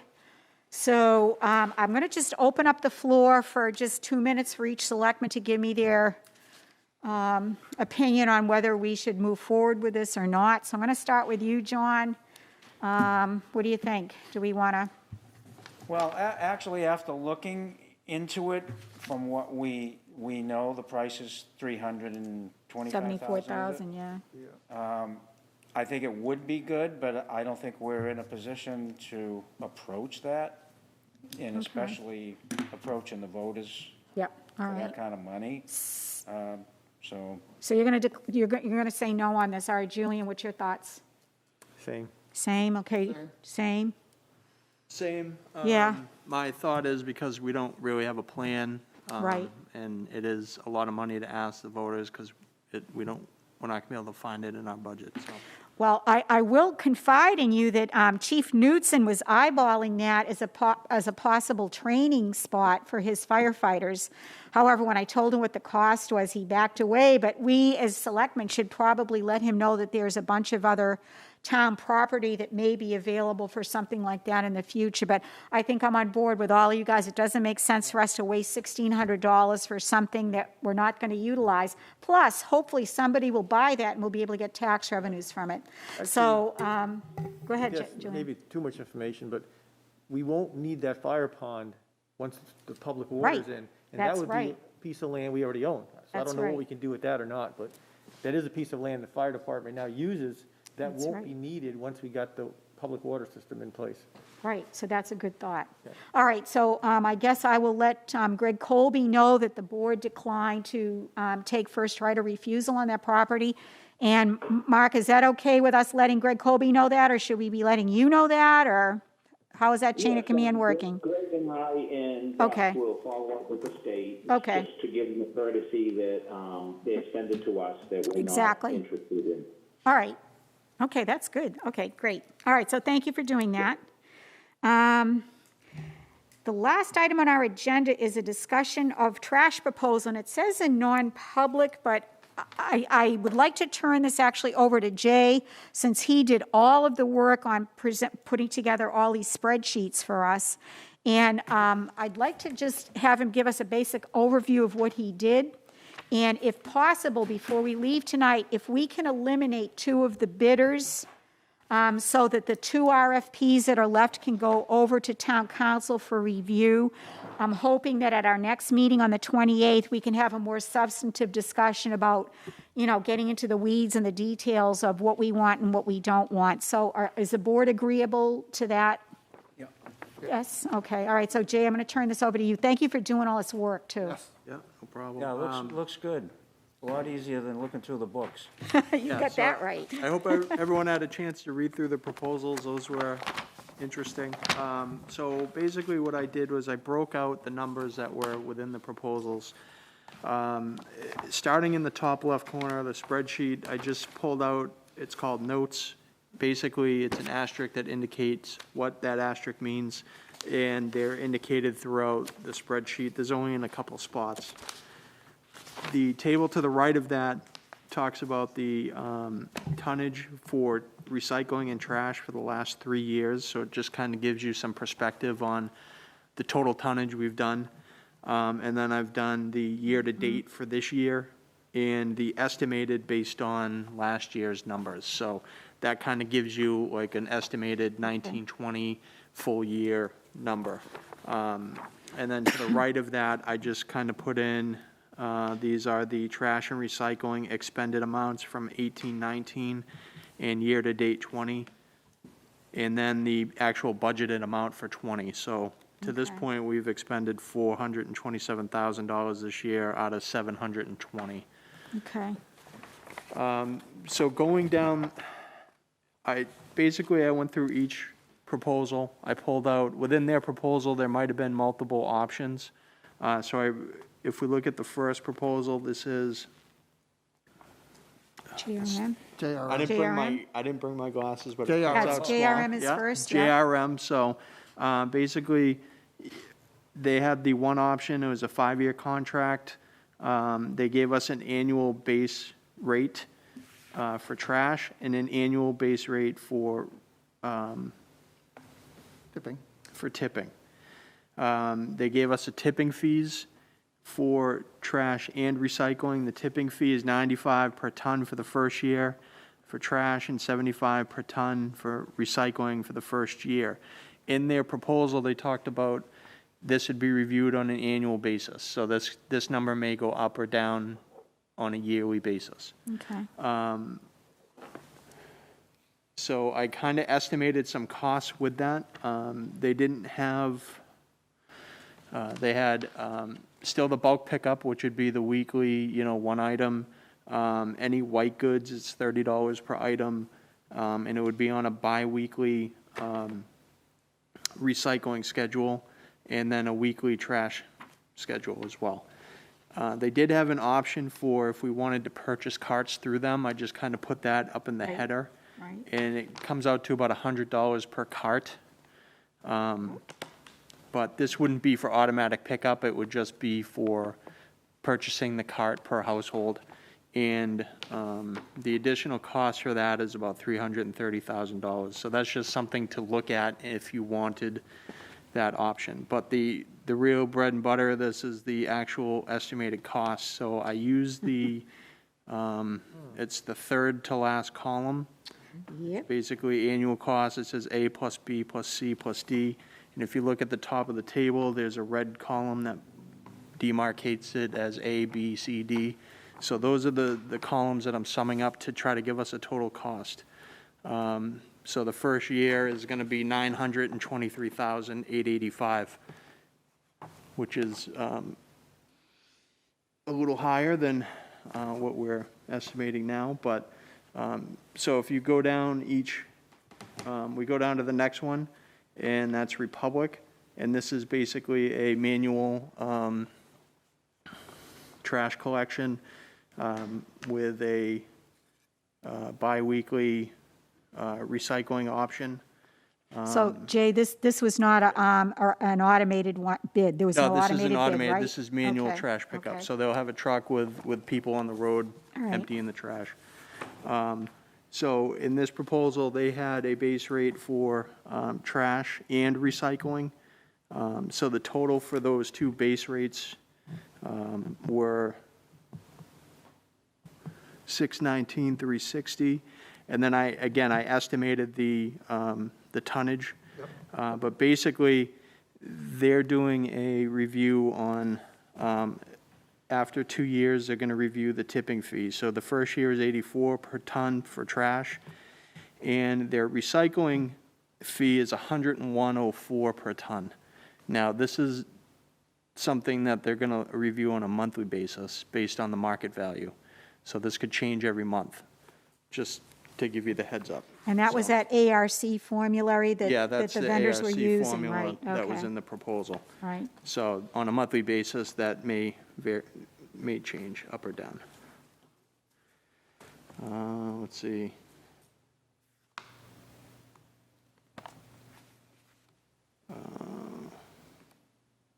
Casella? The tipping fees based on their estimate of our, Their tipping we have fee to is do based are- on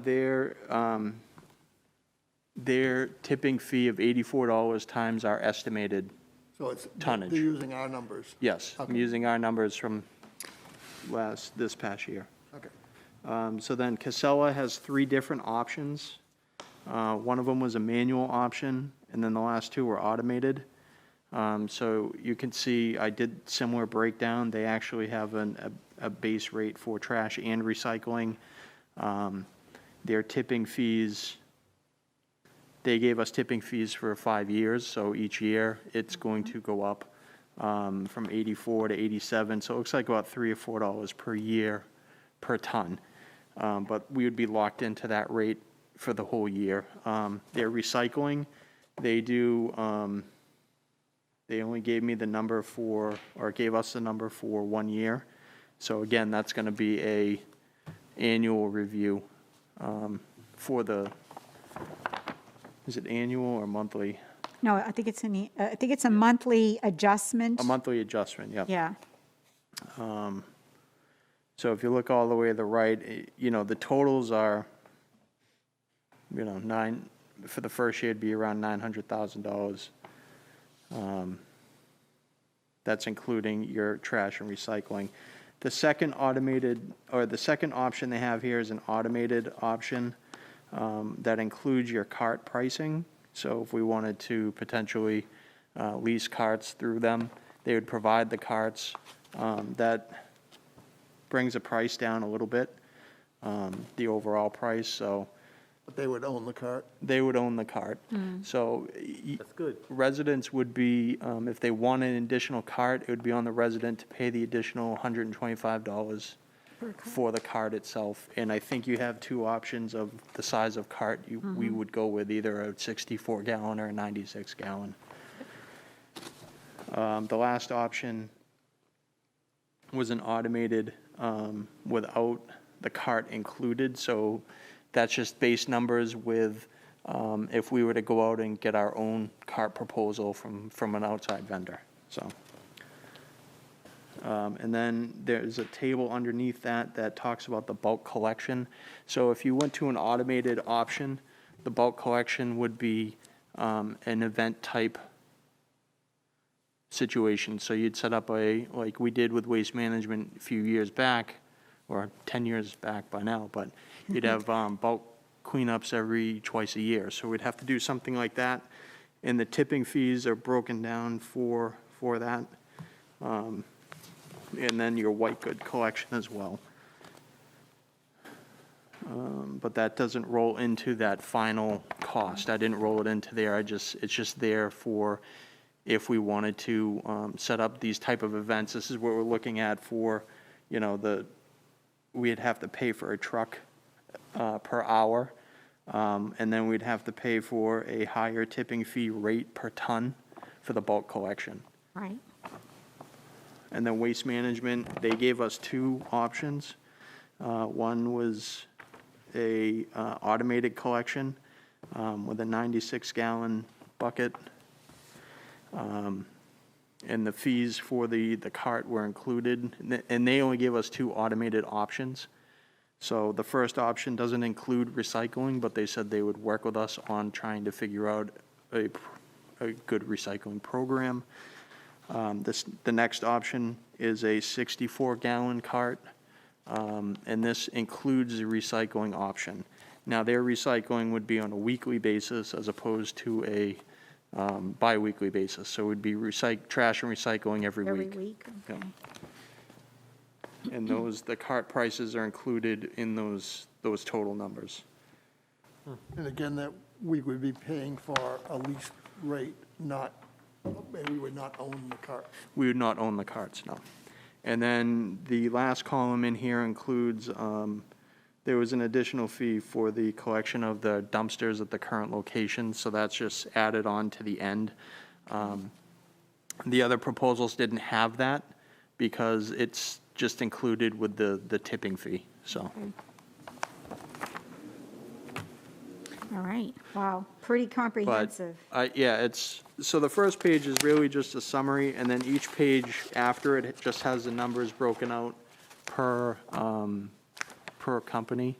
So please take a look at it, consume it. I know, I can't see it because the font's really small, but, Let me ask a few questions, which I think would be helpful. One, even though it's a 5-year contract or a 5-year proposal, can we go with a 3-year process with this or not? I'm sure that maybe that would be a negotiated thing if we picked the vendor, but I didn't see anything. I did ask them for 2 alternate bids, and I don't think Everything they're was 5. interested in a 3-year bid personally, because it's a huge expenditure, so I think that may be off the table.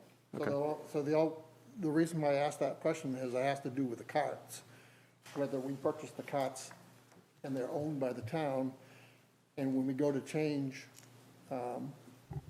waste management firms, we basically have the carts, so we don't have to Right. go off and purchase them again. If we're leasing them, they're, from what I understand, they'll last like 20 years. But in a 5-year period, we're gonna be paying over the price of the cost of those carts, and we're not gonna have anything at the end of the 5 years, unless we stay with that company. Right. Right, and I did mention to Jay that I'm working on the cart portion, because if you remember Lou from Carting Solutions, I have been in contact with him, and he gave me a bunch of information, so I'll be much more prepared to discuss that with you guys on the 28th, but this is kind of really the meat and potatoes of what we really need to take a serious look at. Go ahead, How much Joanne. you say it was per cart to buy them? Well, it depends on the fees. Each person has Yeah. a different fee for the purchase of the carts here for the vendors, Yeah. but we have the option of getting reimbursed through a grant for recycling barrels through Carting Solutions, and they will work with us to do that. And he's also working, he did tell me that the price of plastic has gone up in August and September, but he estimates that it's going to go down towards the end of the year. So, it behooves us to wait a little bit longer to say, okay, to say what are the costs for all of this stuff. He did indicate that shipping may go up a little bit too, but I want to get some real numbers from him. I think he was very anxious for us to just sign stuff and we'll deal with the numbers later, and it's like, man, we're not going to be doing that. So I'm going to wait on that and get a little bit more information from him before I present it to you guys first, but I'll give you numbers. To answer Julian's question, I mean, just kind of a rough ballpark, $50 for a 64 Yeah. quart, and somewhere between 75 and 90 for the 96. 96, yeah. So, So if you are purchasing outright, you got a big hit in terms Yeah, of taking that's that cost, but now you spread it across 20 years, and it's very reasonable, but they're charging us these same rates in a 5-year period. If we go with somebody else, we don't have any carts. I was going to ask Jay, the one where it says no cart, is that where we purchased them, or they We supply would them? purchase them, and they would just do the service. The one that's, Okay, so I'm looking at the price, it's only like one example, 905,000 versus 984, and I'm figuring how many barrels we would have to order, Yeah, that it's almost worth it to have them own them, because if they break, they replace them, not us. They don't break, that's the whole point. is that they last 20 years and they're good. And also, we have the ability to lease the carts with an option to buy after 7 years, so it's not going to be a big chunk of money out of our budget with the carting program. So I'll give you all that stuff on the 28th, I'm but leaning toward let them there's supply the definite cards. advantages to it. But like Greg said, you're going to be paying for these carts every 5 years, over and over again, whether you stay with the same vendor or not. And that's, I guess, what the issue is, you know, do you want to keep the carts for 10 or 15 years through the town? Or do you want to pay for it every 5 years through a vendor? But we can discuss that at the next meeting, all right? And the only thing I'm concerned about with the carts is who, if we were to buy them ourselves, who would manage the carts? As far as what? Would the company we're buying it from, are they going to be able to manage the carts for us? Or What they told, or is what, someone in town going to have to, you know, just keep a spreadsheet and keep track of everything? And if something breaks, will someone call? okay, what Lou said to us was that they will assemble and deliver the carts to each location. Yep. And they also are chipped, so they have a definite destination, so they know if somebody's moving the carts around. I haven't asked him about repair and maintenance. I'm sure there's a warranty on them, but, and that's some of those little, you know, Yeah, pucker brush things I haven't gotten into him yet. But I just did want to let the board know that I'm working on it, and I wanted to, you know, get your input on some of this stuff before I went and got all the numbers. So right now, we're doing 2 barrels per unit. So Yeah. under this thing with the cart, is it going to be just one bigger one, or still going to be 2? It depends on what you guys decide. I'll give you all your options, and then you as a board decide that. Go ahead, John. I think the homeowner should pay for them. I think we ought to collect for them because they're gonna take care of them.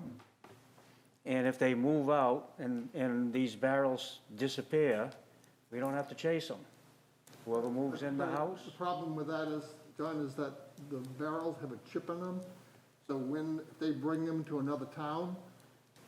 We'll hunt them that down. trash company will not pick up that trash in that Oh, barrel. okay. Well, that's only if they have automated systems. The chip is now labeled as Plaistow and not Andover or That's if it's wherever. automated. So that's why it's Yeah. the property of Plaistow, and they can't bring them anywhere. And we would communicate that. Yeah, the barrels actually go to the address, the homeowner, whoever that may be. When they sell the house, they're gonna, you know, whoever buys a house gets the water main and gets the trash barrel under that I circumstance. don't think we're going to Whoever track thought we'd put anybody chips down, in our though. barrels? Sorry, go ahead. Whoever thought we'd be putting chips I in don't our know. trash They want to put barrels? chips in us. They want to put chips in us to track us, so just wait. It's only happening in a matter of years, Well, but it's a good idea, because our problem, a lot of it is someone puts out their 2-barrel limit, and then other people put out 5, and it costs everybody. it does, And this way, you can only use barrels that you're assigned. So exactly. maybe then people will start using recycling, because a lot of people aren't doing it, they're just filling up the regular trash. All right, so anyway, so go ahead, Jay, I'll let you do the last final thing, and we'll move on. So I'll send this out in a spreadsheet form for you guys to see. This is in a PDF, so it's kind of all broken out, but I'll send that out tomorrow or tonight when I get If home. you have a chance, if Yeah. you have a chance. And all right. if you guys have any questions, just give me a call. I'll email you, yeah. All right, so board email him if you have questions. Thank you so much for doing this. Yeah, this is awesome. I certainly did not want to do this. We're So gonna try thank to you. eliminate 2 now? Yes, and that was going to be my next point is, do any of you have any 2 vendors that you would like to eliminate, or one at least that you'd like to eliminate right off? Mark, did you want to say something? No. Oh, all right, okay, all right. Tough. I'd see JRM and Republic. All right, if you that, want to. those were going to be my 2 choices to eliminate as well. They're the 2 highest bidders. Yeah, those would have been mine too. Is that what, oh, you're in agreement with Yeah. that, John? How about you, Julian? They stand out to me as well. Yeah, all right, Jay, you good with that?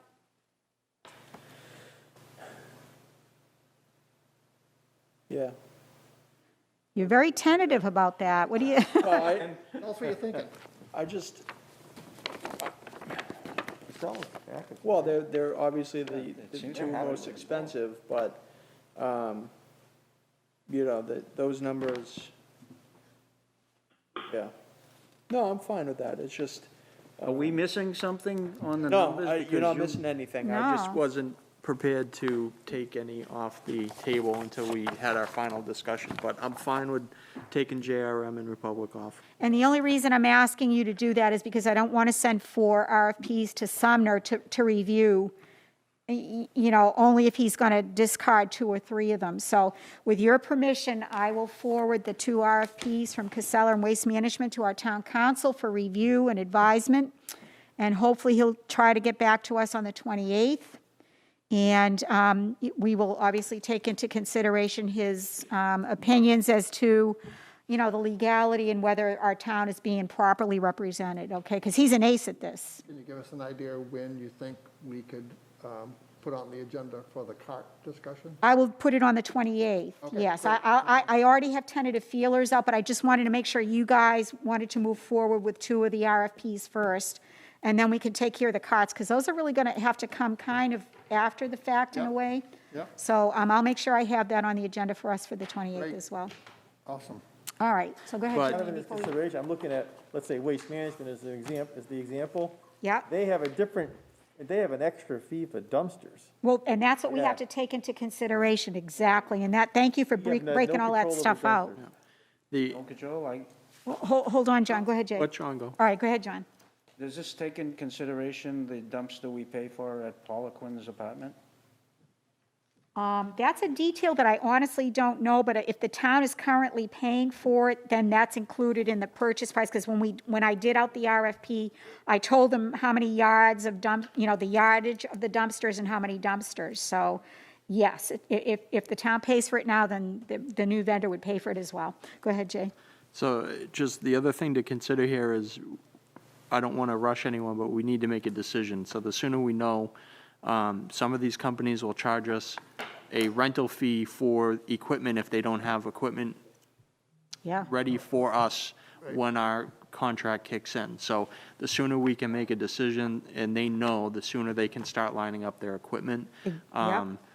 Waste Management, their Yep. rental fees were like 5,000? between $5,000 and $10,000 based on what option you went with, so. Per month, right? Per month. Yeah. So if, the sooner we know, the better off we'll be All right.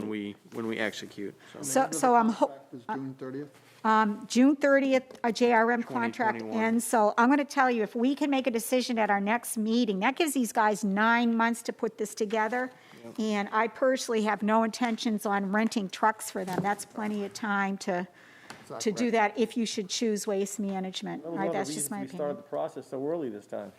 So we Pardon? didn't run into deadline. Say- One what? of the reasons we started the process so early this time than the last time it was done is we have Yes. time to look at and consider all and also give companies, time to Yes, prepare. yes. Because last time it was almost a quick decision. Yeah, I'm a big fan of proactive, not reactive decision-making. Go ahead, Jay. And just, I don't know if Mark had a chance to review that, any feedback he has, I'd be glad to talk to him about that as well. Did you send this to him as well? This should have went out to everybody. Yeah, okay, so, all right, so Mark, did you have a chance to look it over, or were you too swamped with everything else that you're doing? Unfortunately, I didn't hear what it is I was supposed to look over. But we Just also the- know, The masks that you're wearing have muffled your voice. a I'm little bit, sorry, so- okay. Yeah. I'm sorry, I know, this is just so frustrating every which way but loose. Jay sent you a spreadsheet with the 5 vendors, trash vendors RFPs. And so what we just whittled it down to Casella and Waste Management, and I'm going to ship it over to Sumner tomorrow. Right.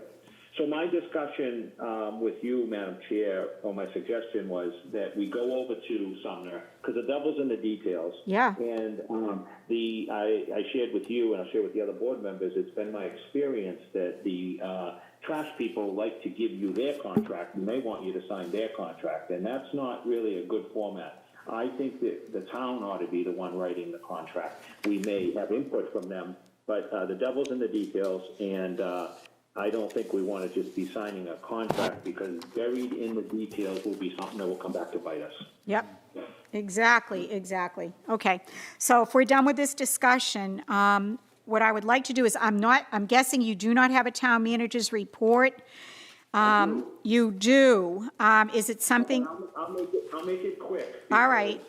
I know you don't. You've actually come to not like town manager's report. No, I don't know. it's not that we don't like it. We love it. We love it when you send it to us on Thursday, but I think the townspeople love it even more when you put it on the town website because they know exactly what we know. So it's not that we don't love it, but go ahead. I enjoy your explanation, so. So I just have a list of 14, but don't get scared, I'll make it quick, okay? So there's seven that, you know, what I've been working on, and some of them that we'll discuss tonight. But before I start, I just want to acknowledge Greg Colby, our Yes. assistant town manager and finance director that has stepped up and into the role of acting town manager in my absence. He will be keeping some of the duties for specific projects to keep the continuity on those projects until those tasks are complete. And however, I'm taking over, you know, some of the other things as I gradually, come back and assume those projects. So I'm just not going to just grab everything away from him. We work as a team, and it's very cohesive. And I just want to acknowledge that from what I can tell and what I can see, he's done a good job. He's done an outstanding job, and it was a pleasure to work with him. Yeah, it was. I had some interactions with him, and I'll tell you, he really did well. Right. Well, there was practically no notice I could give because from that Monday meeting till Friday, it was a steep downhill, and actually I don't even have much of a recollection after that Friday. So I have a succession plan, and I have people in place, and they know what I'm doing. I share everything with them. So at any given point in time, if I win the lottery and go off, they'll be able to take right over. So you don't remember authorizing a $10,000 raise for all the board members then, apparently, right? I don't remember. No. Possession, do that. Yeah, all right. Okay, so we move on to your town report. Yeah. Okay, so obviously, I've re-engaged with Underwood Engineers on a water line project that's about to start. And John, the engineer for Underwood, and Steve from our highway department that is also from our water department. They're working with all the residents on the locations of the curb stops in front of people's properties. Good. The water tank is on schedule. The salt shed, we're waiting for the large doors. The landfill cap, you had a presentation tonight. The safety complex road, you had a presentation tonight. The park, you had a presentation tonight. So those were projects that I was working on to make sure there were successful presentations tonight. Finance, I'm working with finance, meeting with Greg. There's a lot of time for the CARES grant and the deadlines that he's working on daily. I just want to let the board know that if you have, any kind of requests from him, he's really got his regular work, and he's got these CARE grants, and he's really up against a lot of deadlines. So I just want to make the board aware of it. Now, that's to our benefit for reimbursements, and we talked about that earlier, how that may work out for us. I am working on closing the land purchase for the East Road Pump House. I have all the necessary paperwork. It's at the lawyers. I received the partial release. I'll be closing on that soon, and we'll be recording the deed. So that is a success.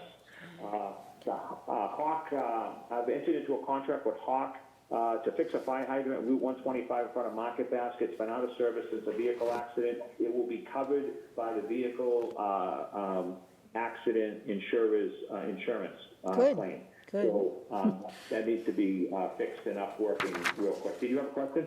Nope. Okay.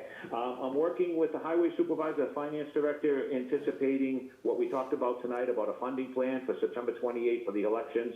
I don't need to speak about that. We're working on that. I've already started working on that. I'm also making sure that the MS4 stormwater report is completed by the due date of September 28th. There's a lot of emails going back and forth, and we are making sure that will be turned in on time, and I will be finding out who's going to be responsible for submitting those reports on an annual basis. I am working on the 2021 operations budget with Greg and the department heads. I'm actually going on to number 13. I'm almost done. Okay, can I just interrupt you and just ask if it's possible for us to have the operating budget for October 5th? That will be our goal. Okay. And that's our intent. Okay. We have a lot of things going on with deadlines, but the sooner I get it to you, the better it is for me. So I am trying my hardest. All right. To do that. Okay. I hired another certified full-time police officer. He started last week, and I will schedule another event at the Public Works facility. Obviously, it's not appropriate to just bring them into our current meetings, but as we hire people, we'll try to schedule it in groups if that's okay with the board. Sure. And lastly, I'll be working with Sanborn Head on the RFP so we can have a 2021 warrant article. Okay. I'm done. Excellent. Wow, that was quick. Thank you. And Beth, could we make sure that his written report is somehow put in the town website whenever it's convenient?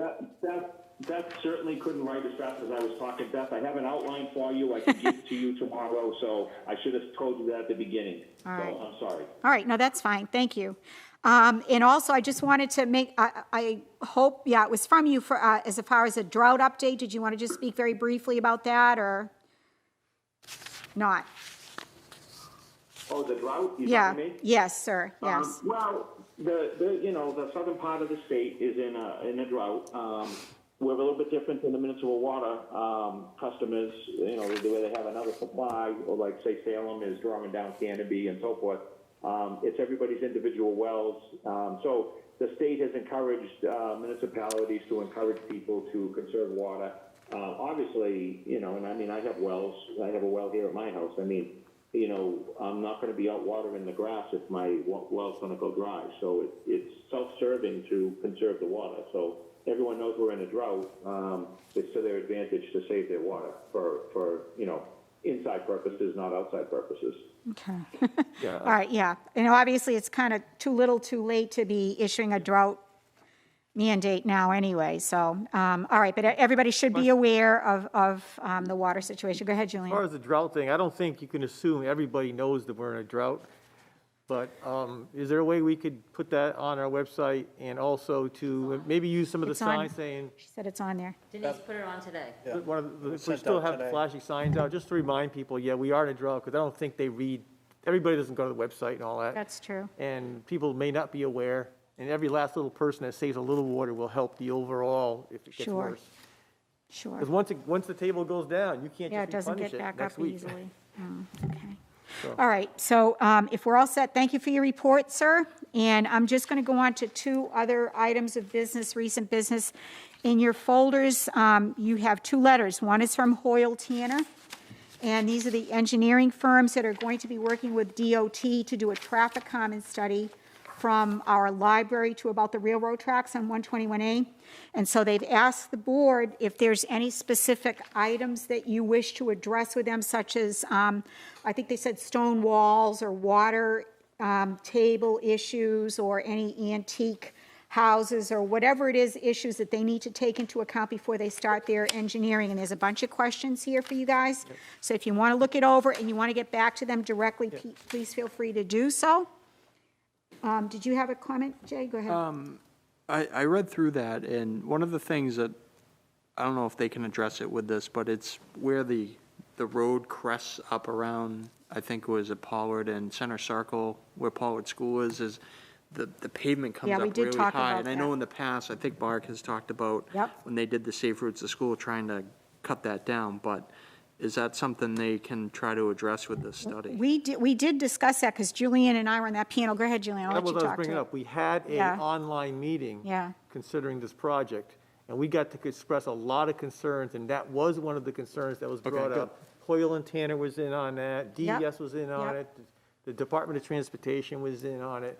And what was good about those Zoom meeting, everybody got to say what they needed to say, so they were made aware of things they were not actually aware of. But I think it would be probably best if the both of you say, address that issue, because the more people that address the issue, they'll probably pay a little bit more attention to it. You know, So, things like yes, the Safe Routes to School was supposed to address the speeding, but really it didn't slow anybody down in Right. reality. right. So we talked about possible, what you can do about that. So I see in this project that people are actually listening, and maybe we will get something that works, hopefully.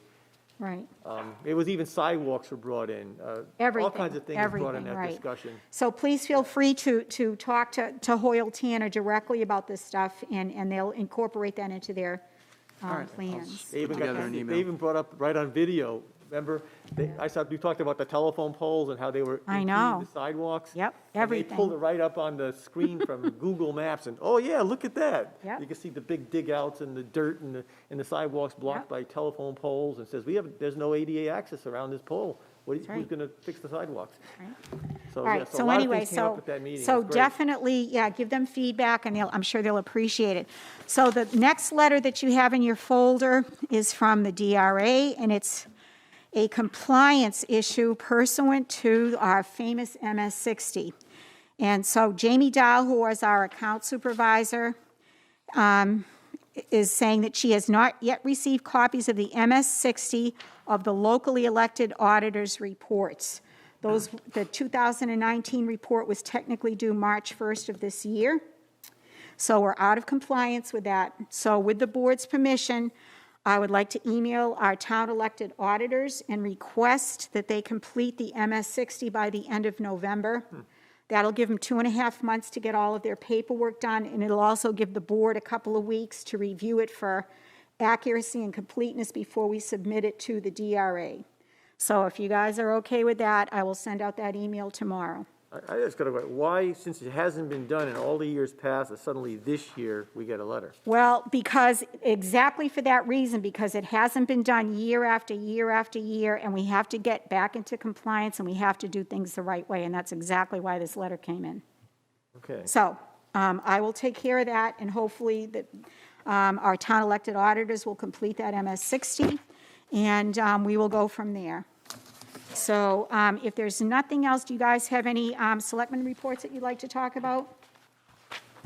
I went to a rec commission meeting, and they talked about, obviously, the RFP that they presented tonight. I just wanted to mention, they are renting out the fields to different groups, flag football, lacrosse, Hurricanes. These are different sports groups throughout the fall, so that's good. Their anticipated revenues was somewhere around $7,500 around that, so it might be more, it might be less. Those are about the round numbers I got. The seniors are talking about maybe putting together some small group gatherings for seniors, maybe a small cribbage game or something, or maybe even like a bingo show on TV on the cable channel for bingo, something like that. So they're working on some ideas there for the seniors. The fall plans, they're working on a modified pumpkin lighting type situation. I was going to ask you about that, good, okay. And possibly some type of car show, and maybe some type of trunk or treat type situation. So, there was discussion around, if we're gonna have Halloween or not. No one really knows at this point, but I think that will be shaken out over the next few weeks. They did have someone resign from the commission, and they appointed the alternate, Melissa Marr. So Nicole Ronaldo had resigned. So I'd like to thank her for her service to the rec commission, and welcome Melissa as the new member. So Excellent, great. All right, Greg, do you have anything? All right. Julian? Yeah, you could have Zoom bingo, be cool. I know. right. They could be in the safety of their home, play bingo on Zoom, and they get to see each other, too. But anyway, there's a couple things. We had energy meeting, and at that energy meeting, which I guess you missed this last one, but we decided in the contracts, proposals that came in to go with Revision Energy. The other company was pretty similar in price, and we decided the really big factor was one was out of state, way out of state, and the other one was local, which means if anything happens, they're here to fix it. Can I ask you a question? I had planned on putting you and Tim Moore on our September 28th agenda to discuss that RFP, because it was my understanding you were going to try to reduce the cost. Well, that was the whole thing. but- They already gave us the reduced prices. All right, so can I have you and Tim come before the board on the 28th to let the rest of the board know about all of that stuff as well? You can finish, but I'm going to have I you can do plan that. on having you do that. Well, I guess you could send Tim an email asking him Yes, to come in yeah. next time, and we could explain the whole thing. Right. The other thing is, we had a Rockingham Planning Commission meeting, and one of the big things was power aggregation, and they had a presenter come in, And we're not talking about power aggregation just for town hall and things like that. This is a system of aggregation where you can negotiate a rate for an entire town, a lower rate, which they do in a lot of other towns. And there's finally an RSA in New Hampshire that just is a new one that allows us to do that by law. And we had a company called a Constellation that came in and presented this thing, and they're getting a lot of the towns together. And it doesn't mean you can get a reduced rate for the entire town, not just the town properties. And people don't have to go into it, they can opt out. And I do have an example from another town of an email that just, they aggregate up, they get a deal for so many years on their contracts, and then they allow the people to, you're automatically in this rate unless you choose not to be. Go out, yeah. Okay, and I'll to just opt pass out. that around, because Okay. that happens to be one we got, because we have another property in another state, and that's what they do in their towns. And they aggregate for the entire community to get a better rate. It would include the town offices too if you didn't have another contract. But that is also something, in order to do that, you would have to go to a warrant article to get the voters to approve us to be able to do that and get into a consortium basically of communities that then they negotiate the deal with the power companies. It doesn't that's force cool. anybody into it. That's cool. They can opt out of it. You know, they get a letter and you opt out of it. If you don't want to, you got a better deal on your own or something. But I think that's the way of the future. You'll find out that Massachusetts has been doing it for years. I'm not an advocate of Massachusetts. However, they do They do some some stuff things right. good Yep, when they it comes do. to energy. They're ahead of the game on us on that. And now finally New Hampshire is on board with it, and it's time to, you know, it's a good thing if we could do that in a warrant article this year and get a good deal for all our residents on a better power deal. So that came up at the RPC meeting. This is not the aggregation that RPC has been talking about Right. before, which was only for the towns, the Right. town halls, et cetera. This Right. is actually for entire communities. But it's something we'd have to act upon before March if we want to get involved in it. Or else they'd have to wait another year, because you'd have to put a warrant article in. The good thing about having this consortium is these people know the laws, they know how to do the contracts, so we don't end up in a place like we ended up, where we ended up with an automatically renewing contract, which probably should never have happened, but we didn't know about it. No, I know. So this is to stop those things. And during that meeting, I brought those things up, and he says, yeah, these are the things that a lot of communities had problems with because they don't know. The fine print in the contracts is everything. And Mark would probably agree to that too. I think he sure. said that earlier. Yeah. So I'd like to put that on our list of As a things to warrant do. list, yeah, we can do that. And what the thing is, I talked to Tim Moore, who's the Energy Committee's chairman, and instead of I'd like to have these people come present to us, like they did at the RPC meeting, but we don't want to have to bring it to the Energy Committee first and then bring it to here and Okay, we delay can it. definitely do We that. want to That's do not an issue. what he would like to do, and I talked this, and he was in agreement with it. If we could ask these people to come present to the Board of Selectmen, and we'll invite the Energy Committee to come at the same meeting and get one presentation so that we can decide what we want to do, if we want to do it, et cetera. We can definitely do that before I November, can send you the yep. contact information, and you can Okay. make a request as the chair for them to come at a All right. meeting, which you can schedule whatever is the right spot to do it. Okay. And then we can make a decision on it. Okay. All right. Put that on my list. And again, this wasn't brought before the Energy Committee specifically. This was at a Rockingham Planning Commission last Wednesday. Okay.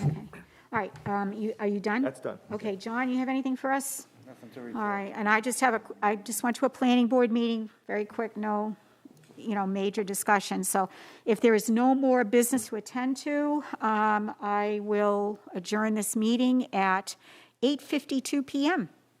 All right, so good night, everybody. Thanks for staying late. Good night, Mark.